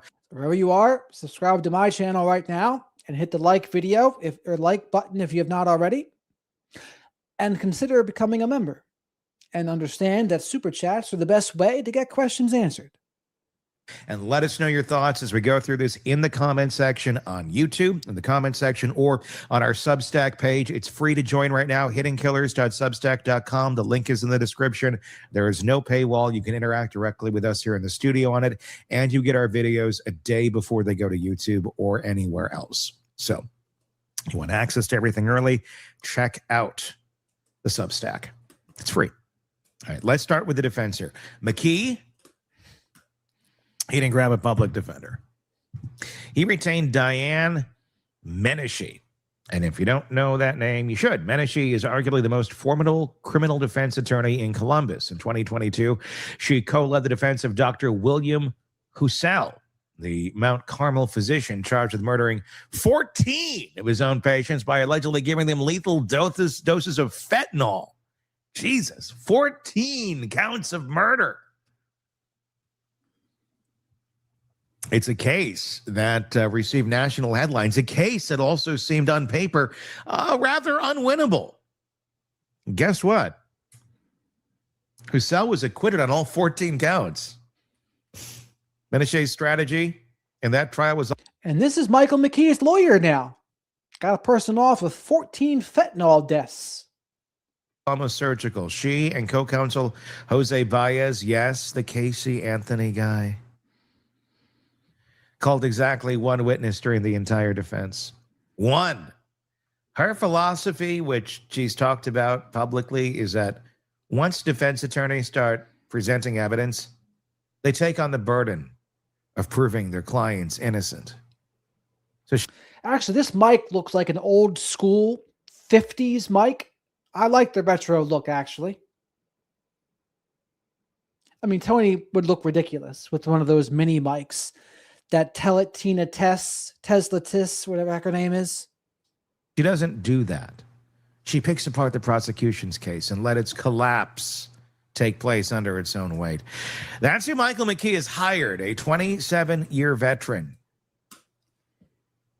who just got a doctor acquitted of 14 murders by calling one witness. The choice of attorney suggests McKee isn't planning to plead out. He's not planning to go quietly. He is planning to fight. So, let's talk about who he's fighting. Time out. So according to New Things, it's actually not confirmed that Michael McKee was adopted. Based on the provided search results, there is no information indicating that Michael McKee, the 39-year-old vascular surgeon, was adopted.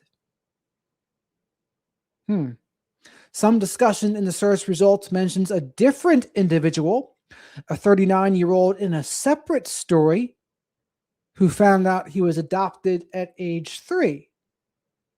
Interesting. Interesting indeed.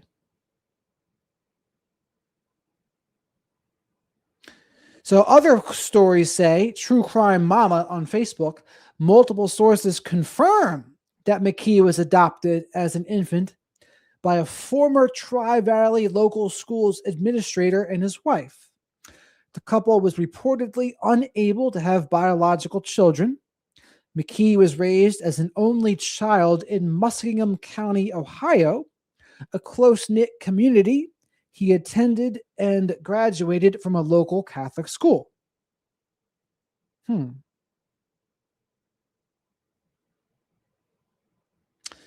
So I feel like this is more correct than the first one.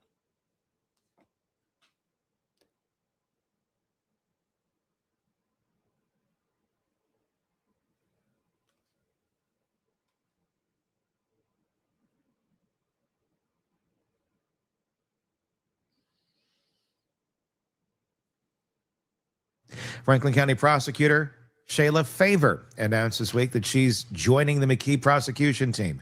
This will be her first felony case ever. Her background is in abatement, nuisance abatement, property code violations. She was a Columbus City Council member before she ran for prosecutor. She's never prosecuted a criminal case, let alone a double homicide that's drawn national attention. Oh. So it doesn't say how old he was when he was adopted. It says he was an infant. So how old does that mean? I guess under 2 years old. Great. To be fair, she is sitting third chair between two experienced homicide prosecutors. So that's good. You got to learn the ropes somewhere. And here's third chair. Okay. Steve Schott and Dan Lerner, both of whom have tried dozens of murder cases. But the optics are kind of hard to ignore. On one side, you got an defense attorney who just walked a doctor out of 14. So I have some tea on the parents as well, the real parents. So True Crime Mama says, I have confirmed that McKee's parents are still living, but have not been in contact with her son for many years. Truth and Transparency said he went no contact with his parents. Sources say they attempted to have others reach out on their behalf after he withdrew, but those efforts were unsuccessful. I'm told his parents are devastated by what has unfolded and deserve privacy and compassion. Several former colleagues and acquaintances have also reached out. One healthcare worker who worked during his residency years described McKee as socially withdrawn and not well liked by fellow residents or attending surgeons. That makes sense. I had mentioned before, it didn't seem like he had male friends. She and others shared accounts of strained interpersonal relationships during that time. She also noted that following his 2017 divorce, McKee distanced himself from friends and eventually lost contact with many people who once knew him well. So what do they say? Secrets grow in the dark and they die in the light of exposure. And what I mean by secrets is your actual thoughts. Those murderous thoughts often grow in the dark. At the same time, a family member spoke publicly, expressing shock and heartbreak. They described McKee as kind, gifted in sports and academics, and said the situation feels completely out of character compared to the person they knew growing up. Why might that be? Well, narcissistic people don't abuse everyone. They abuse their targets. With a lot of other people, it's about image management, so they don't treat everyone terribly, which is pretty invalidating for the targets because you can say, oh, this person treated me terribly. And those other people say, oh, what are you talking about? I thought they're great. I never had a bad experience with them. This happens because they don't abuse everyone. They abuse their targets. That family member asked for prayers for all involved, reflected on mental and emotional struggles, and emphasized faith, forgiveness, and the belief in second chances. What? They also stated they do not know what occurred behind closed doors and expressed sorrow for the victims and their families. Public responses to that post vary greatly, as you can imagine.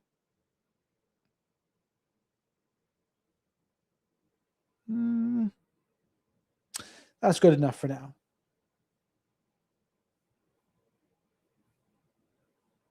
Murder charges. On the other, you got a prosecutor whose prior courtroom experience involves telling people their fence is too tall. This isn't a criticism of Faber's competence. It's an observation on what this case is becoming. It's high profile. It's being watched nationally, and the first-term prosecutor wants a piece of it. Whether it's symbolic, political, or strategic, you can decide for yourself. Here's the part that isn't getting enough attention. Before Michael McKee was arrested for allegedly killing his ex-wife and her husband, he was already in the middle of disappearing.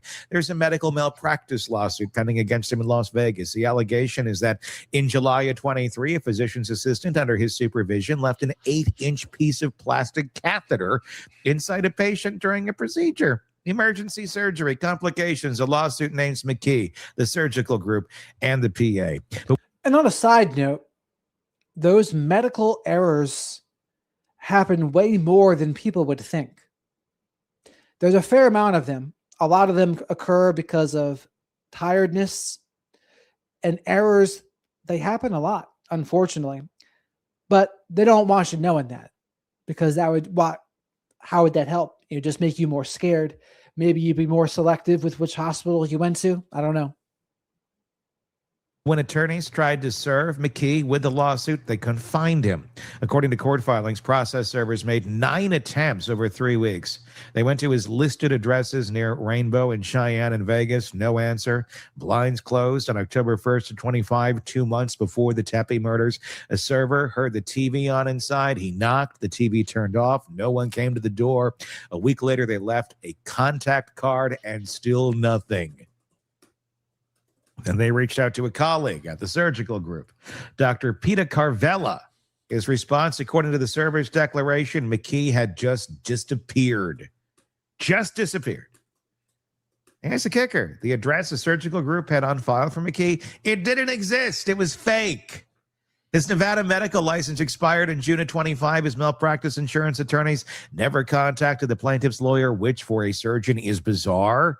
That's what malpractice insurance is for. You don't just let a lawsuit hang unless you're not planning to come back.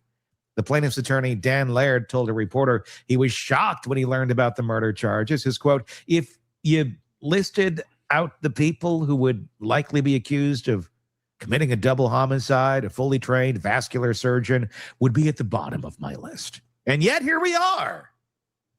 What you're looking at isn't chaos. It is a pattern. Fake address, ignored legal process, license expiring, moving to Nevada to California to Illinois. This is a man who knew how to make himself hard to find. And based on what police are alleging, he used that skill to drive from Illinois to Columbus, allegedly after his ex-wife home, go to his ex-wife's home with a supposed suppressed firearm, and leave before anyone knew he was there.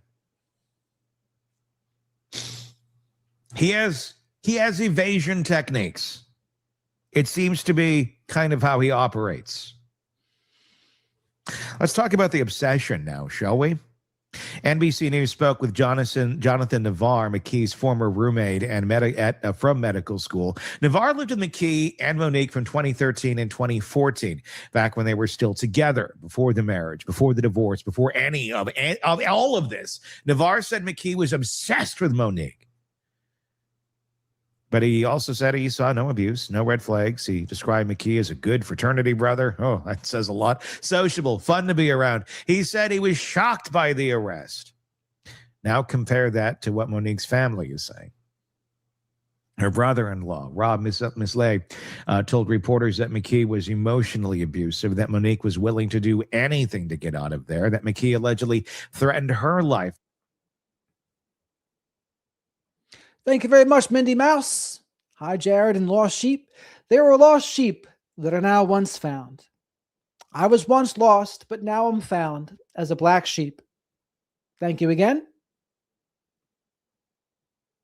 On multiple occasions during their brief marriage. They were married in August of 2015, and by May of 2017, they had filed for divorce. They lived together for 7 months. Misley said something else that sticks with me. He said if any of them had known those threats were real, that they were grounded in something, and they would have acted differently. They didn't know, or they didn't believe, or they thought it was over, or they didn't find out until after the fact. 8 years passed. Monique met Spencer Tepe. They got married in 2020. They had 2 children. They built a life in Wineland Park. And according to police, none of that mattered because Michael McKee allegedly showed up anyway. There's a detail in Monique's wedding vows to Spencer that you probably have heard by now if you've been paying attention. She reportedly referenced wrong relationships and a waterfall of tears. We don't know for certain that she was talking about McKee. But we don't know she wasn't either. Here's the question the prosecution is going to have to answer, and it's not whether McKee did it. Police say the ballistics match. They say his vehicle was tracked from Columbus back to Illinois. They say the surveillance footage shows him walking down the alley behind the Tepe home.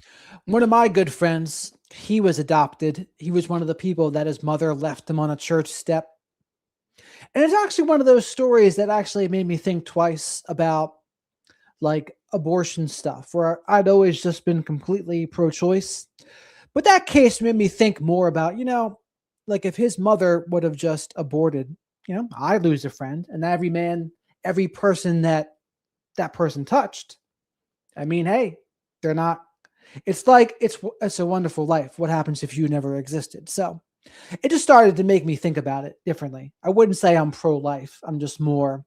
It just made me think more about it. The night of the killings, the evidence as described by investigators is rather substantial. The question is, why now? What happened in the 8 years between the divorce and the murders? Was there contact? Was there surveillance? Was there something triggering, some sort of event, a social media post, a chance sighting, a piece of news that reignited whatever was festering inside of him? And the defense is going to have to question their own. If this man was so dangerous, so obsessive, so threatening, why are there no police reports, no restraining orders, no documented incidents between 2017 and 2025? Diane Menashe is going to stand in front of the jury and point to that gap. She's going to ask why Monique never called the police. She's going to suggest that maybe the emotional abuse allegations are being constructed after the fact or blown out of proportion. She's going to make the jury wonder. That is her job. Maureen, what are you trying to say? You're tired of hearing Tony talk about it? Well, I'll tell you, he's got 41 videos, but it might be like 3 videos worth of substance. And she's going to do it. And it is a valid question, but there could also be just as valid of a reason too. He may have been completely silent to her over those years. This may have all been very one-sided. The stewing, the spewing, the... So I don't think there's really a technical word for... That was wild. It's like a freaking scary ringtone. Valid question, but there could also be just as valid of a reason too. He may have been completely silent to her over those years. This may have all been very one-sided. The stewing, the spewing, the... So I don't think there's really a technical word for brains like this. That ruminating on the negativity and the obsession. Or as I like to call it, the... That could have all been going on. Classic sound effects from Tony Bruschi. We got to put him on the soundboard. Completely unaware to Monique. She may have thought, yeah, she's moved on. He's moved on. Good. Finally, peace, quiet. But the scars of those years, they live on. So forgive her. While she does still express fear and concern to those that she cares about and feels safe enough expressing those concerns to.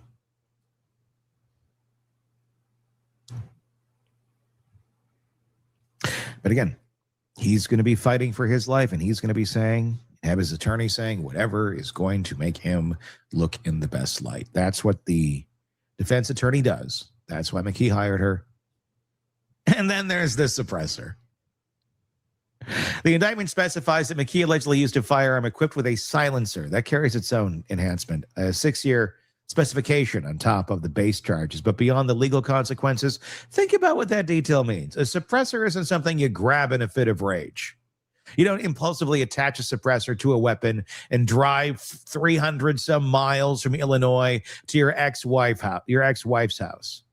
A suppressor is a tool of premeditation. It says, I don't want anyone to hear this. The charges already include prior calculation and design. The suppressor is Exhibit A for that specification. It tells you this wasn't passion. This wasn't impulse. If the allegations are true, this was planned.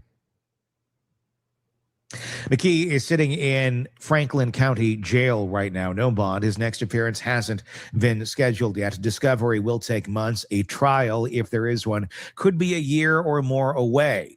In the meantime, Monique and Spencer Tepe's 2 children, ages 4 and 1, are being raised. Every situation is a little bit different, dude. You can't just put them all in the same box. raised by family. Their parents were found dead in a second-floor bedroom. The kids were in the house. They were physically unharmed. Physically. The family released a statement after the arrest. They said Spencer and Monique were extraordinary people whose lives were filled with love, joy, and deep connection to others. They said they're committed to seeing this tragedy brought to justice and to protecting the future of the children. That's what this comes down to. Not the legal strategy, not the courtroom theatrics, not whether Diane Menashe can find a crack in the case or whether Shayla Favor can hold the line. 2 parents are dead. 2 children will grow up without them. And the state is right. If the state is right, the man who allegedly took them had 8 years to let it go and chose not to. The battle lines are drawn. The not guilty plea is in. And now we wait to see whether justice looks like accountability or whether it looks like reasonable doubt. Because in Franklin County, those 2 things are about to collide. Give me your thoughts in the comment section, either on YouTube or on our Substack. You can. Tony Bruschi just basically did a promo for the trial. It's like a UFC promo card. Michael McKee in his defense and his powerhouse attorney versus the prosecution of Ohio. Get pumped up. You can join us there absolutely free right now. HiddenKillers.substack.com. The link is in the description. You also get our videos a day before they go out to the podcast feed and to YouTube. So if you want it on everything first and comment first, check out our Substack. Like I said, free to join right now and free to comment right now. No paywall at all. Come in and join us over there right now. The link I said again in the description, HiddenKillers.substack. All right. So long, Tony. And that's really it. I mean, I can go back to the Ashley Banfield video, but that one bored you all to tears, so perhaps I will not. And that video was before the affidavit. Our other friends haven't gone over it. Law and Crime Network didn't go over it. Bruce Rivers did not go over it. Who else? Ashley Banfield did not go over the affidavit. WDW Pro did not go over it. Very few people went over it. Can you believe it? How about our friend Dr. Grande? Did Dr. Grande go over it? Nope. Kat, are you trying to cost me subscribers, Kat? The last time we did that, people were like, Jared, I'm unsubscribing. How dare you play an HTC? After all, apparently they've treated people poorly. Which I will not enable poor behavior. Thank you very much. Should cover this judge that's stalking his ex's new girlfriend. Ex's new girlfriend. She switched to being a lesbian, or is this a female judge?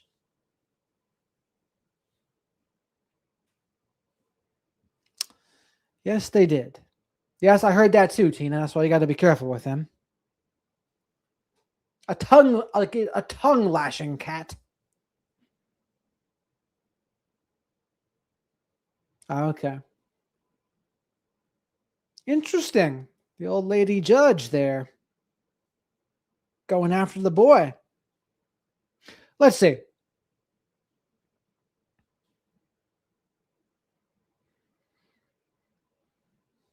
Or maybe we should go over that as an entirely new video, though, Livin, as opposed to switching up the topic.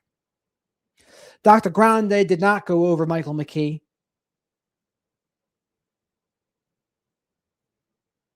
Only the trusty Brian Etten did. Where would we be without Brian Etten? The problem with Truth and Transparency is I have to review their videos because they cost me a copyright strike once. And plus their video is not condensed. So I have to really scour the video to protect myself. Popcorn Planet, where have they been in the world?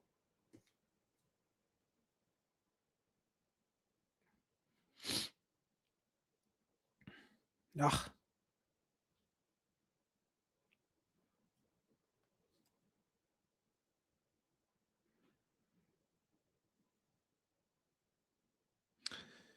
Apparently, they're talking a lot about Ryan Reynolds. The heck's up with that?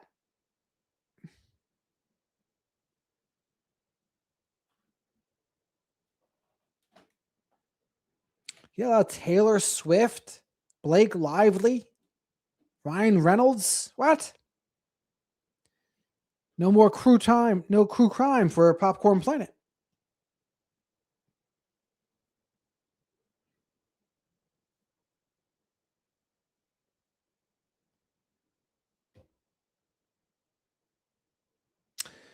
Maybe like King.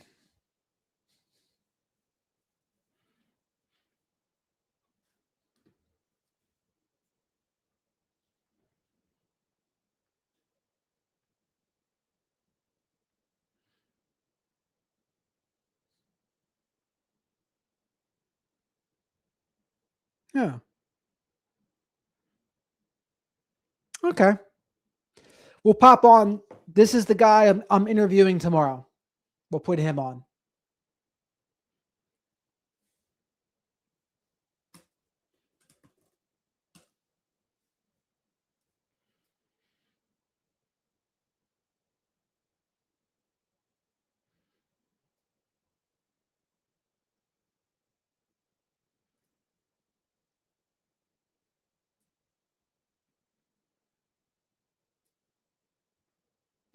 Well, hey, folks, this week on Feedback Friday, I'm answering a few questions that have been sitting with me for quite a while. And because they all point to the same thing, how violence builds, how people justify violence, and how easy it is to miss the warning signs until it's too late.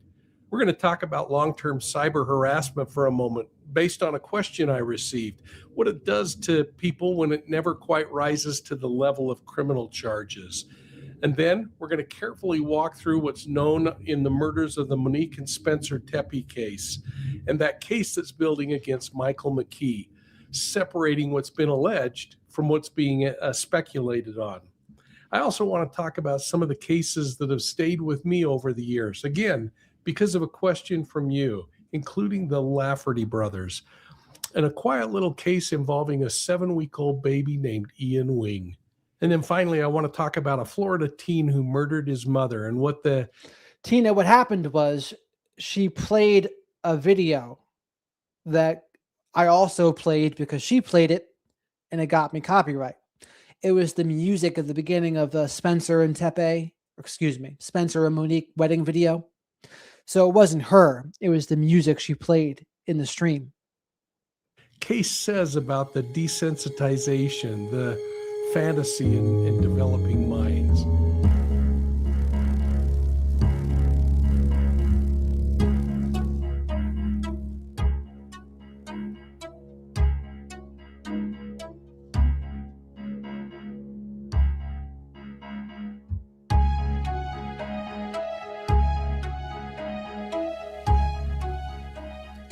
Well, hey, everybody, welcome to Profiling Evil. It's Feedback Friday. And today we're going to be slowing things down just enough to talk about 3 different questions that are actually kind of connected by one common thread.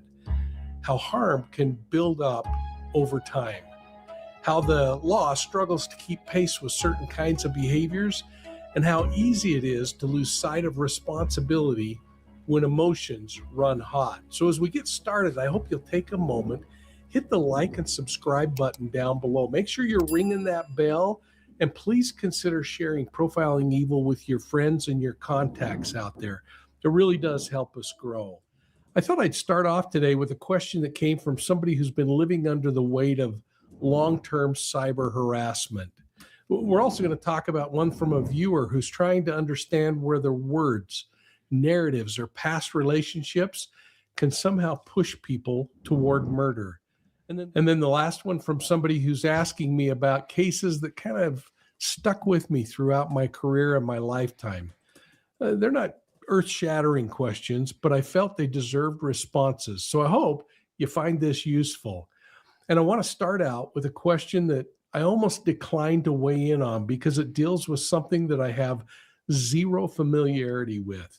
It's about cyberstalking, harassment, and the harm that we don't always see prosecuted. It was sent to me from Andy, who described years of cyber harassment, anonymous emails from accounts that disappear and reappear, messages that stay just under the legal line of what courts often define as a real threat, but they still create anxiety, hypervigilance, and long-term frustration.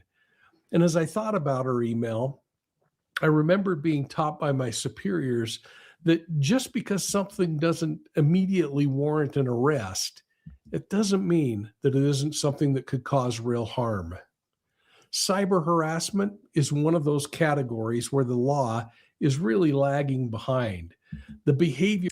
And that's an understatement right there. Cyber stalking, the people who are good with IT, they're light years ahead of the good people, the white hats, they'll call them a lot of times. But law enforcement, they are in over their heads when it comes to cyber stalking. My friend Kelly, who I've spoken to several times on the channel, she's been a victim of that. And we've gone over that in one of our interviews together.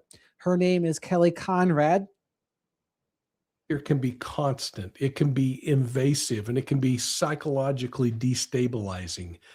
And yet, because it's dispersed and anonymous or technically complex, victims are often told some version of, hey, there's just nothing we can do about it yet. Well, the word yet is kind of important, and it's really brutal to hear. So let me restate that I'm not a forensic expert, and I won't be speculating about online identities or encrypted platforms or the legal processes. But what I can say is this: from a behavioral perspective, long-term harassment works because it erodes away at certainty. It makes normal people question their own perceptions. It isolates them. And over time, it can actually reshape how a person moves around in the world. And this is not a sign of weakness. It's more just a normal human response to a persistent threat. So if you're dealing with something like this, documenting everything matters. Patterns and persistence matter. Protecting your mental health as much as preserving evidence really matters, perhaps even more so, because living in a constant state of alert can really change people. Now, we've entered a time where technology allows people to terrorize others from a distance, cheaply, quietly, repeatedly, and anonymously. And that's the part that bugs me the most, the anonymous part of it, that they don't have the courage to face you head on and tell you what they think. Now, I believe that the legal system will eventually catch up with these kinds of predators, but it's not fast enough for somebody like Andy who's living in the reality of it today. And if I read about the King Tut part in the beginning of his book, Wolves in Sheep's Clothing. It was very interesting. If this is sounding familiar to any of you, I'd just like to say that everything that I've been able to read on this subject suggests that you're not overreacting. You're not likely imagining it. And most importantly, you're not alone. I hope that even addressing it at this really high and pretty minute level is somehow helpful to you. And Andy, I wish you the very best as you work through this. Criminal charges may never come, but I have seen punishment come through civil court actions that might be worth exploring. So thanks for sending that question. Mark, whether it is on social media or a message board, the FBI says cyber stalkers are preying on victims. Many times those victims don't know how to stop the stalking or threats.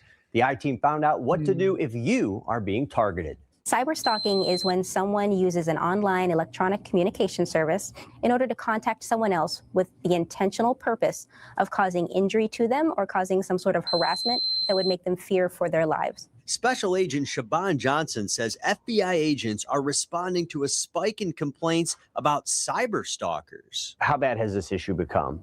We really are seeing more and more cyberstalking. People don't come forward, they don't want to report it, so we don't know the actual number, but we can say that we've actually been prosecuting a lot more of these cases recently. The FBI says cyber stalking varies slightly from cyber harassment or trolling because those cases aren't usually considered life or death. and those violators may be able to harass or troll you without repercussions like being charged or prosecuted. You need to have an intentional situation where someone is trying to cause you distress, and you need to have that fear for your injury or your life. And then you need to have an electronic communication situation. Without those three things, you do not have a claim for cyberstalking. They don't necessarily have to say, I'm going to hurt you or I'm going to kill you. As long as you have a reasonable belief that your life is in danger or that you're in danger of real injury. So that belief is what is important. There are things you can do to prevent cyber. But how do you prove that belief? I mean, that seems like something you shouldn't have to prove. Stalking. Johnson recommends making your social media accounts private and not oversharing personal information. You may also want to avoid sharing your location. If you're not sure of the current cyber stalking laws or the difference between cyber stalking and harassment and trolling, Johnson recommends reporting it anyway. But if somebody feels like they're already deeply in the middle of a cyber stalking situation, stop. Don't give in to demands to send photographs or conduct sexual activity or send money. Don't give in to those demands. Just report it to the police at that point. If a situation is getting worse and making accounts private doesn't help, you may want to consider erasing your digital and social footprint as much as possible. You can delete accounts altogether and even pay for services to scrub information from websites. To report cyber stalking, you can go to our website, abc7chicago.com. When in doubt, just go ahead and report it. And now I'd like to jump feet first into a case that I've remained rather quiet about, except for appearances on Court TV and some of the other broadcasts. This question comes from Julia, who wrote from Texas, saying that she's been following the Tepe murders, and she wondered what my thoughts were on Monique Tepe's comments during her marriage vows to her new husband. And you can go back and learn more of that by just getting on the web and researching it. But specifically, she asked whether words like those that Monique Tepe uttered during her wedding vows referenced some past heartbreaks. And could they have contributed to jealousy, rage, or retaliation by her ex-husband, Michael McKee, the guy who now stands accused of murdering Monique and her husband, Spencer? It's really an interesting and equally dangerous question at the same time. So I want to preface my comments by saying that nothing a victim says ever, online, in court, in vows, in private, ever justifies someone else choosing violence, and in this case, murder, as a form of retaliation. People can get hurt. They can feel embarrassed.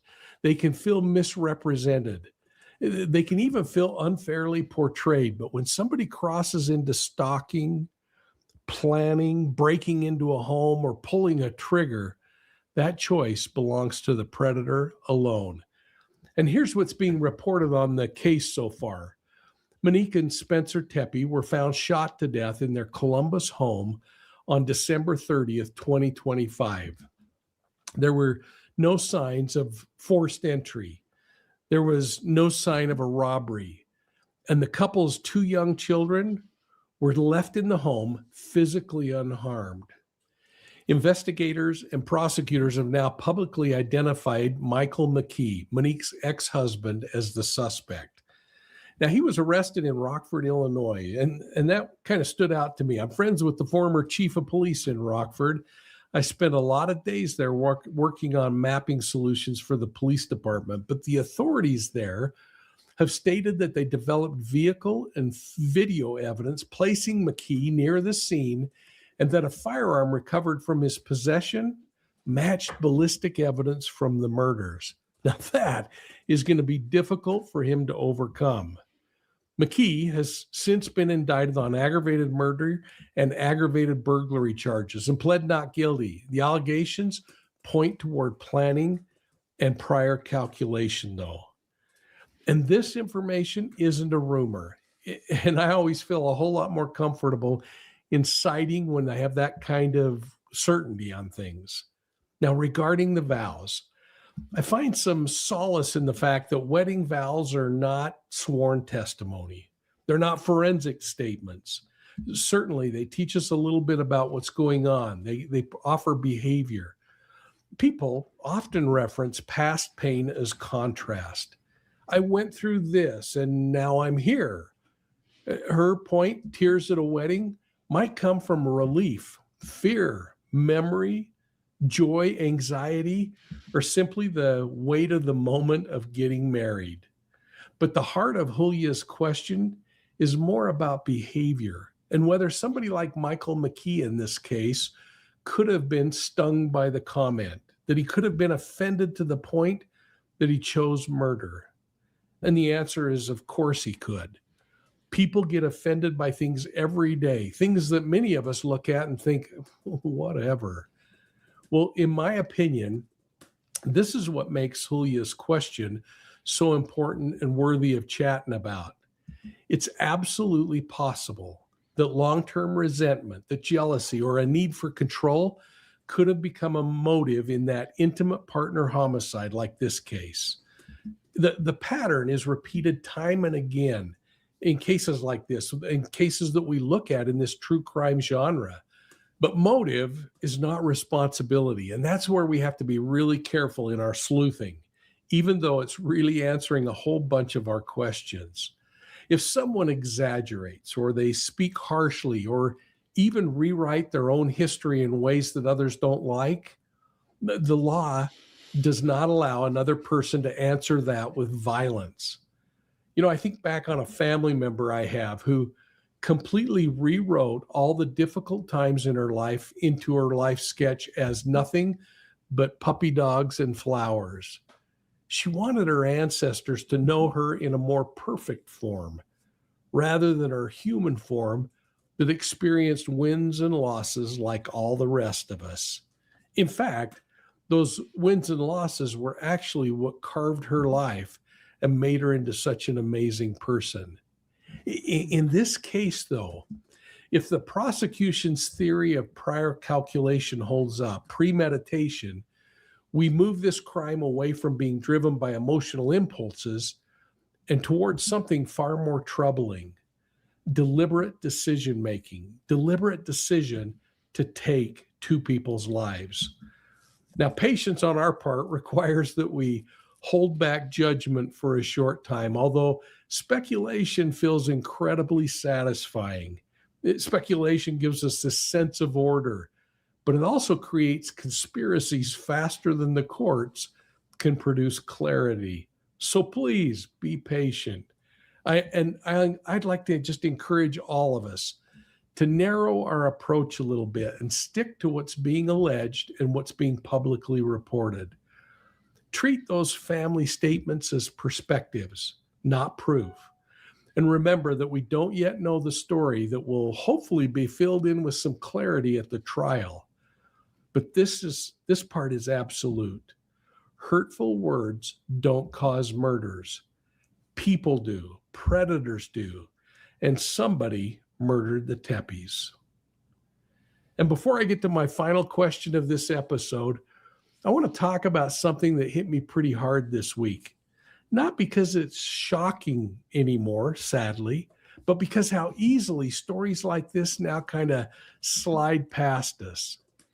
A 15-year-old boy named Derek Rosa pleaded guilty last week to second-degree murder.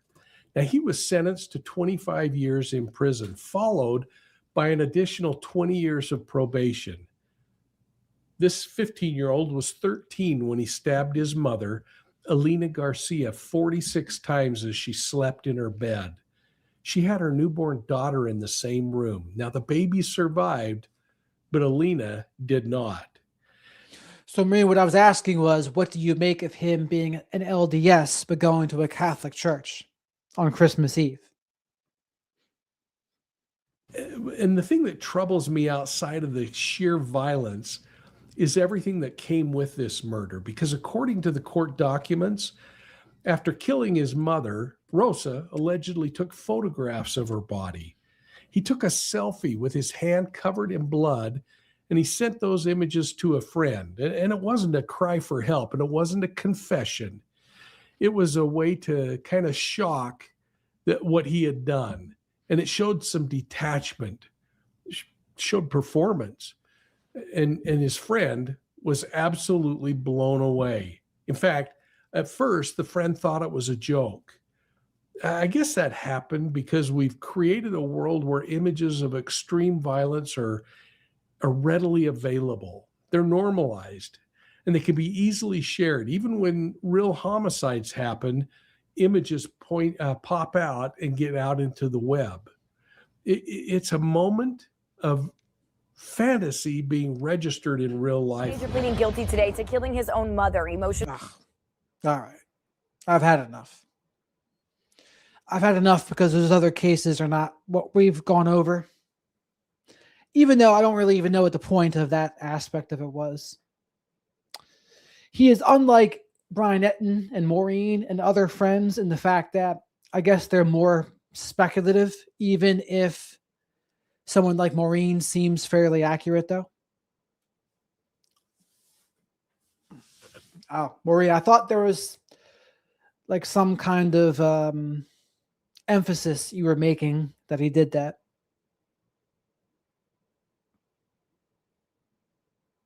I see. But anyway, let me know any questions you would like me to ask him tomorrow night. It's not going to be live. A lot of people don't like recording live. I used to do it, but I noticed it makes people uncomfortable. Not everyone's comfortable with not getting a redo, because that's what live is, right? There's no redo here. It's all or nothing. So I record them and I'll upload it probably the next day.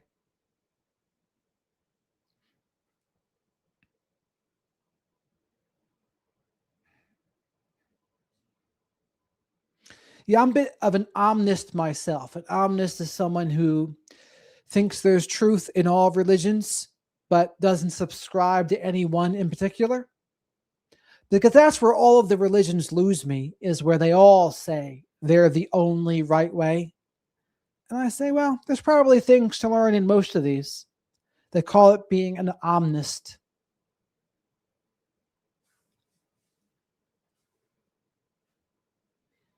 The church thing,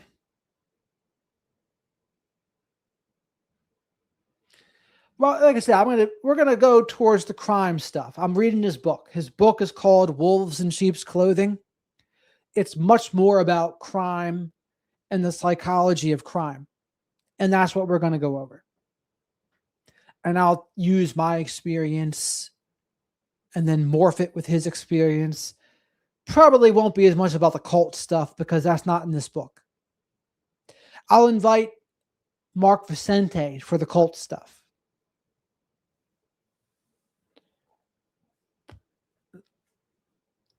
So that should be good because Mark Vicente was part of the Nexium cult. Is that what it's called? So I'll go over that with him.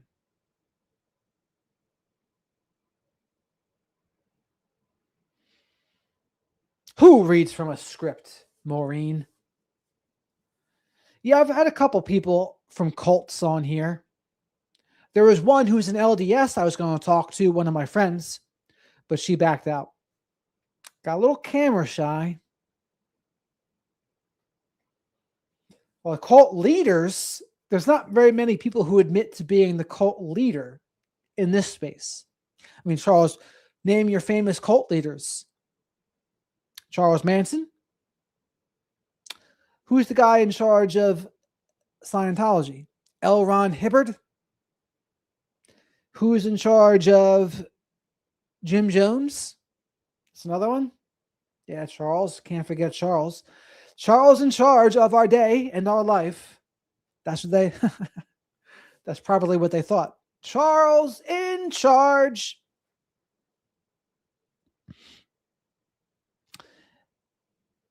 Now, would you say all LDS is a cult or only some? I don't know. Yes, because Tom Cruise, did you know Scientology does not like psychology? And that's why Tom Cruise is very against antidepressants. And he says, what was his name? Chris Matthews, was it? You're very glib. He's very glib for not liking ADHD meds and SSRIs. Oh, Elron does not like meds. Matt Lauer, that was the one. I forgot about him. He fell off in disgrace. That's why we forgot about him. Well, let's keep it real here. There's cult leaders probably on the old YouTube. Isn't there? Great platform for a cult leader. You can even make an argument some political parties might be some cults, eh?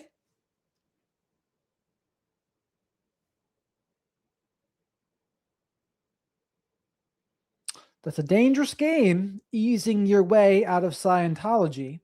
Kind of reminds me of Eyes Wide Shut. And lo and behold, Stanley Kubrick, he did not make it much longer than that movie, by the way.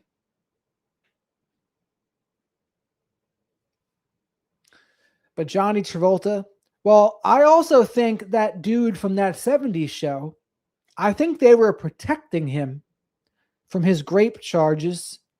And then they said, you know what? You messed up. So now you're done for. Now we'll get you for something you did 20 years ago. Ooh, they got him. So I think he did something. Eva, how are you?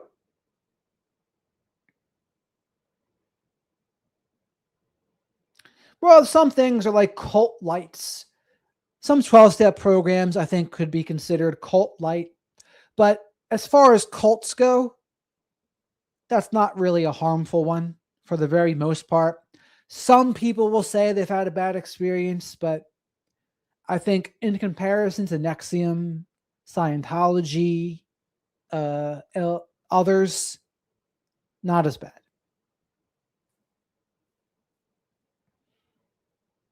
Well, there's also something called praise that is baby Scientology. Did you know about that? People in California, right? When you're really rich and wealthy, but you don't like religion, what do? You go to Scientology or you go to praise. Or others would say you become like a Satanist. But I don't know. I don't know what's true anymore out there. Like, are there Satanists? Are there secrets? Like, where is the secret society's end? I don't know. So many people talk about them now, though, where I'm like, kind of makes me think it's maybe not as true. But I also think we don't really know what's going on. What we know is what they want us to know. And what's really going on, I think we just don't know. Nobody wants to think that far back. Everyone wants to think we have more control. Yes, it's the Federal Reserve Bank's in control, or the WEF is in control, or the Masons are in control, or who else? Fill in the blank with another group. But who's really? I don't know. I mean, if anyone were to know, would it be Jeff Bezos, Elon Musk, Warren Buffett, Bill Gates, Alan Dershowitz? You know that person, Alan Dershowitz, if you had to get him on the record and just, hey, spill the beans, Alan Dershowitz. For those who don't know, Alan Dershowitz was Jeffrey Epstein's lawyer, who has been credibly accused of some SA himself, by the way. It's like, what do you know, Alan Dershowitz? What was going on the old Epstein Island? Dan Bongino let us down. So what do you know? If they really wanted to know, Trump would say, okay, Alan Dershowitz, we will give you immunity. Spill the beans. But of course, he's not going to do that. So we're not going to know. But he would know. He would know a lot. Lawyers, they know the most. They know the dirt. Oh, for sure, Heather. I'm not disagreeing with you there. Not at all. Oh, my Lord. Is that all it was going to take for you, Kat? Goodness gracious. All you have to be is a little musical, and Kat would wander right in following the Pied Piper.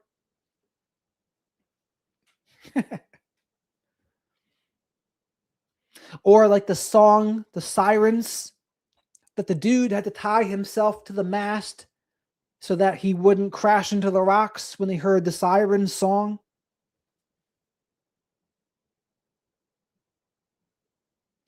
Well, Eva, they considered Charles Manson the mastermind, but there's also a pretty good case to be made that he was an experiment.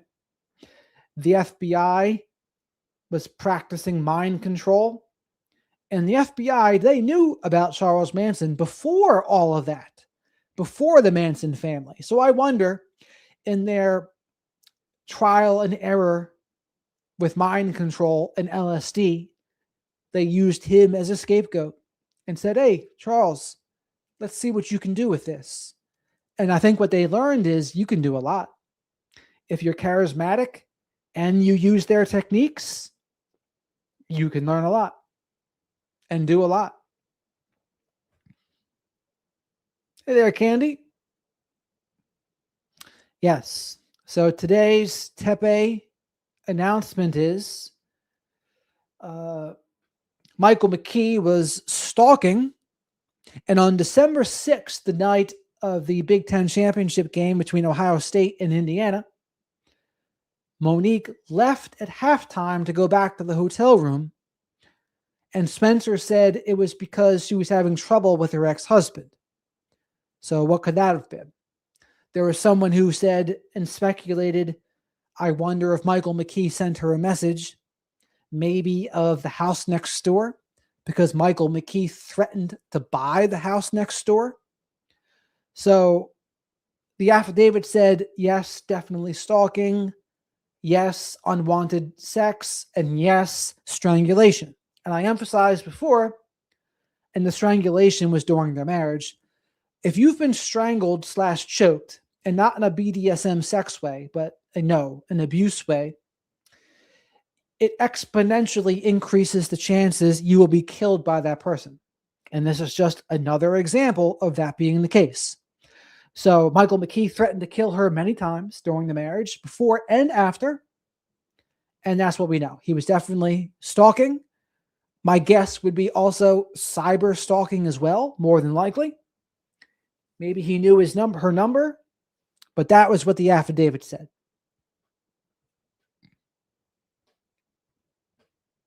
Charles Manson did, yes. Well, a lot of these people out there, they are in somewhat cahoots. And this is why the thing is, a lot of conspiracy stuff is true. Like, you look back at the times, things that you would have been called a conspiracy theorist for back in the day have just been proven true.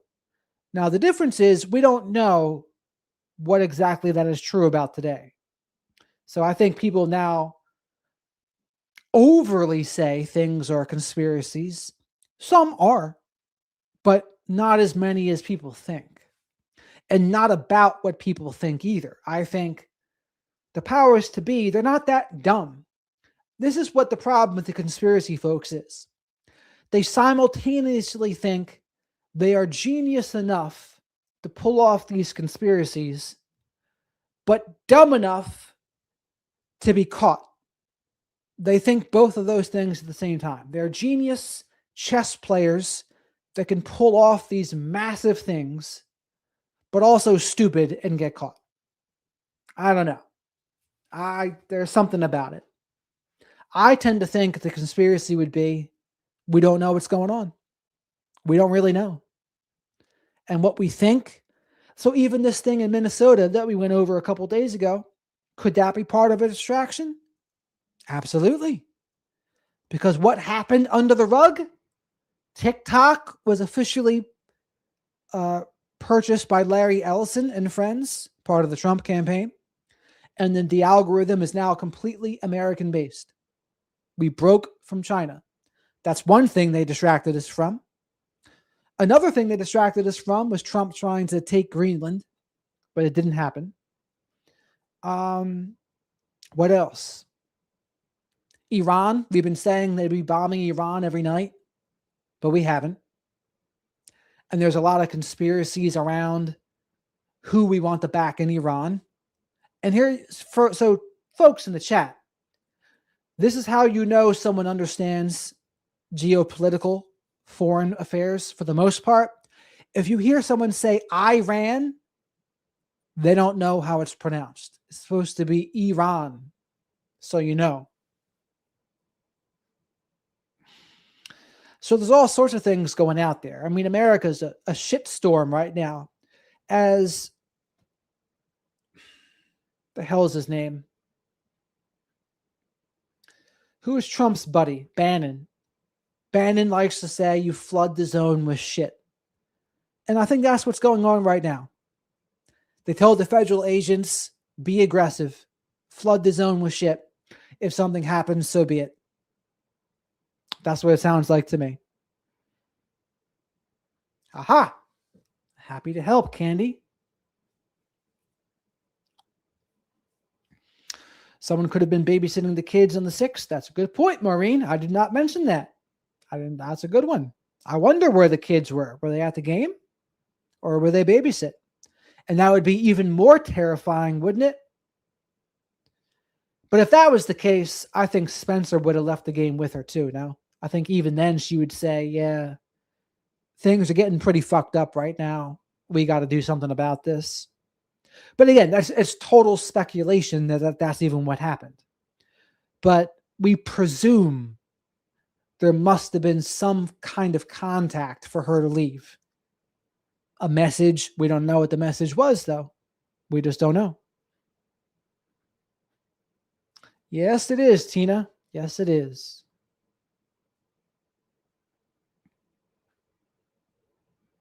Remember, Greenland is full of ice, and Iceland is full of green. It's like why we park on a driveway and drive on a parkway.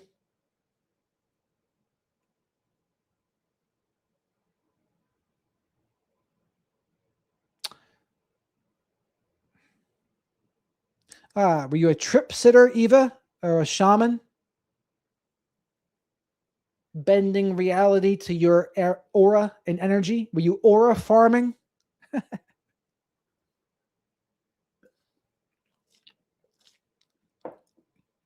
That could be too, Hannah. The neighbors could have messaged Monique.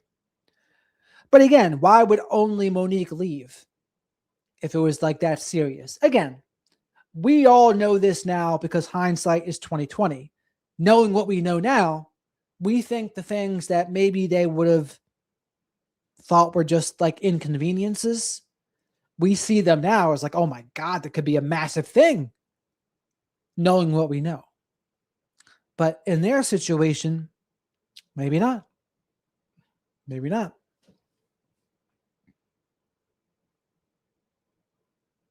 Yeah, I don't know, Maureen. We'll have to find that out, right? True. Song bits, true. Danielle has learned that narcissists like to throw stuff out there to send you off on an emotional roller coaster, but I've learned just to not get emotional or worked up anymore. Ideally, for sure. LSD was my doc.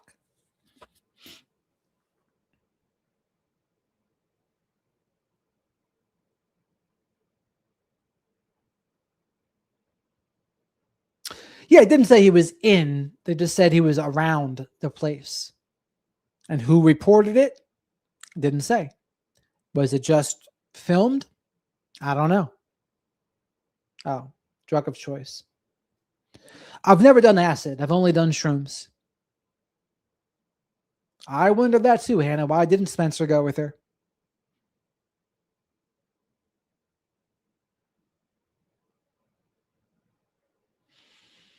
Well, Candy, that's a good question. Why didn't Monique get the police involved? Well, the police can be useless in some of these cases, honestly.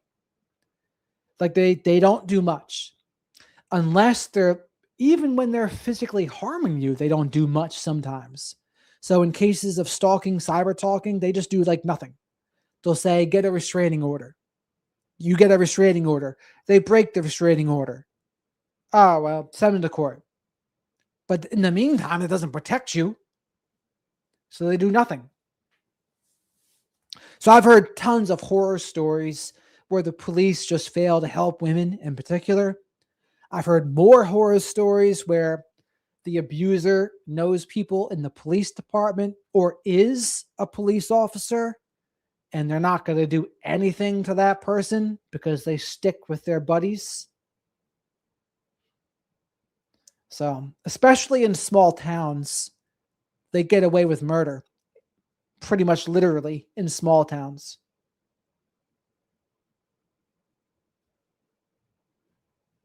Yeah, I mean, and there's probably some women in on the bro code too there. Like if she in The Wire, the lesbian cop starts acting like McNulty, and they cover for her to cheat on her wife.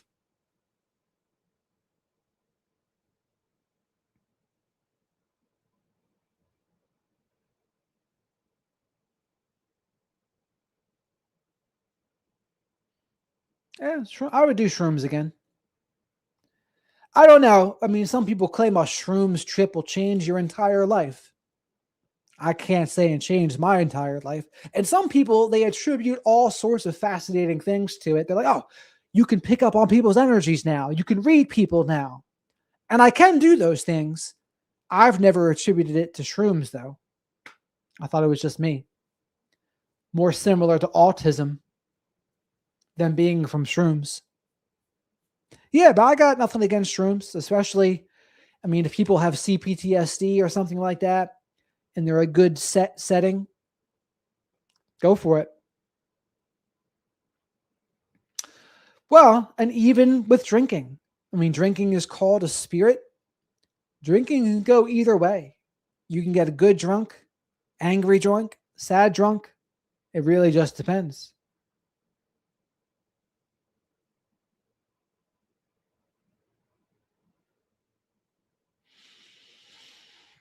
But I'd be scared of drugs today. Drugs aren't the same because so many things are laced with fentanyl. So you can't do anything anymore without risking dying. Which, to me, it changes the whole game. When I was young and doing that stuff, completely reckless in comparison, I had no fear. Because it really wasn't that fearful. I mean, it still is a little bit, of course, but yeah, I could see that too. I've never done peyote, nor mescaline, but I've done ketamine, I've done shrooms, ecstasy, cocaine.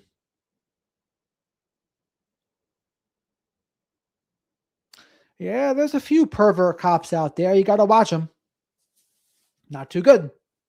Not too good at all.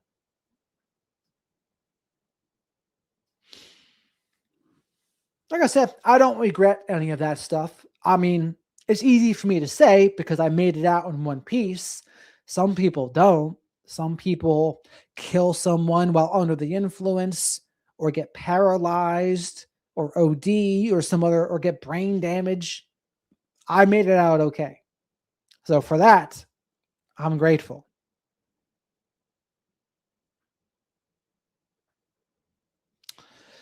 LSD is pretty powerful. I mean, I've heard different reviews. Yes, Daniel, they can be useless. Acid can be hit or miss. But also, some people never come back from acid too. They do it, and they're never the same. A la Sid Barrett. But he also had pre-existing conditions.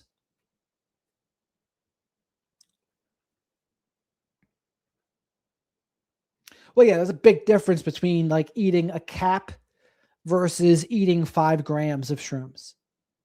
But you want to at least eat 1/8 of shrooms to feel it, is what I would say. You got to get the full experience. Christian John would say he hates microdosing because you're not having the experience. The experience is in the psychedelic experience. You don't get that if you microdose. And I agree. I agree with him. I think a microdose is more of a mental placebo effect. Florida Florida has good shrooms. Oregon, I think Oregon's like the mushroom capital of America.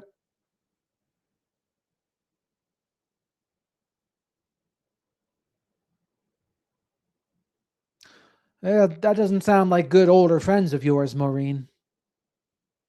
Not at all.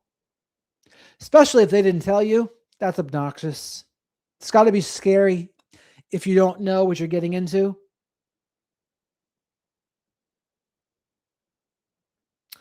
I recall Thick as a Brick. Did they play Aqualung, or was that pre-Aqualung, Candy? Yes, 2 grams is probably enough to feel it.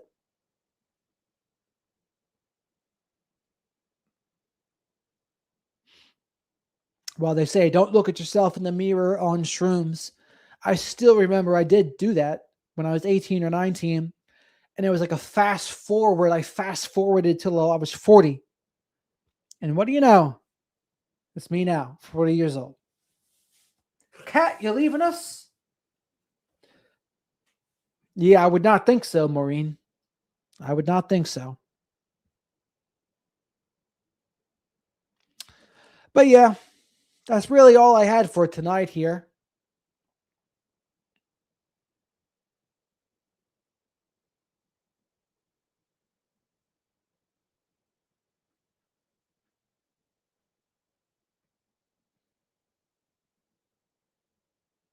And did you enjoy the experience, Hannah?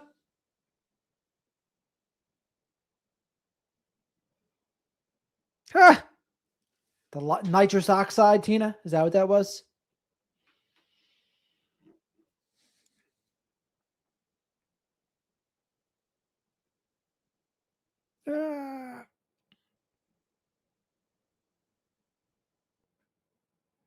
Of course, do. I'm glad you all enjoyed it. Eva says, I've done more LSD than Timothy. Timothy Leary, are you going to say? Yeah, Timothy Leary, Jimi Hendrix, Jim Morrison put together. I was mentally addicted to the 8 to 12 hour escape. Yeah, it's a long acting thing.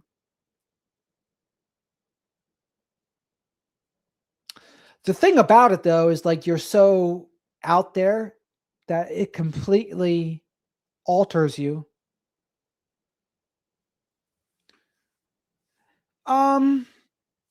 We went over that, Chrislin, in a different video. The singing cop. We don't know whether he was told the wrong house or went to the wrong house. I think he was told the wrong house. Yep, but good night, Kat.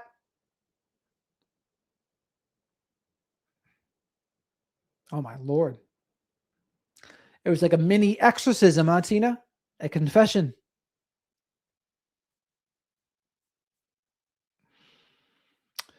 And that's the thing with acid, though. Like you are, depending on the strength, it's borderline whether you're functional.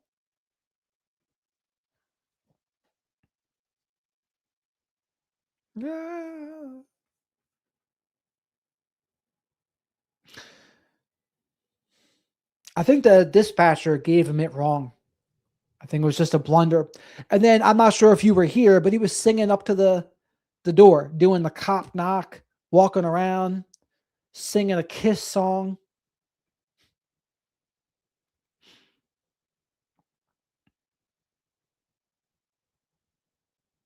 Absolutely, Jane. I agree 100%.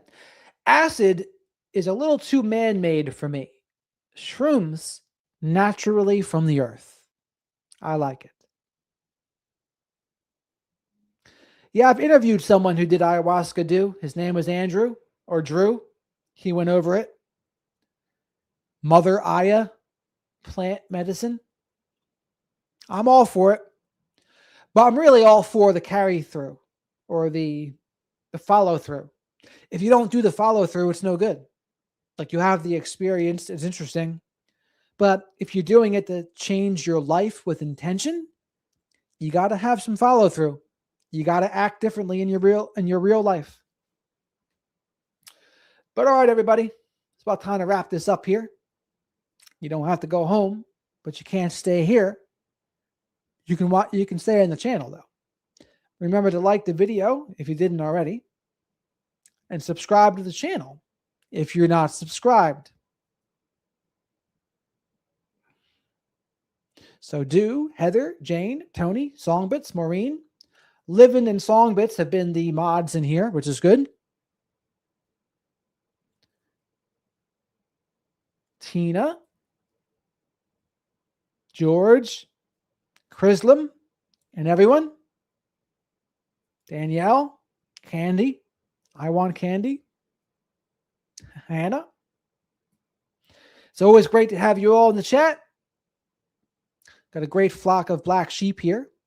Lost sheep, as Mindy would say. Like the Lost Boys, except the lost sheep.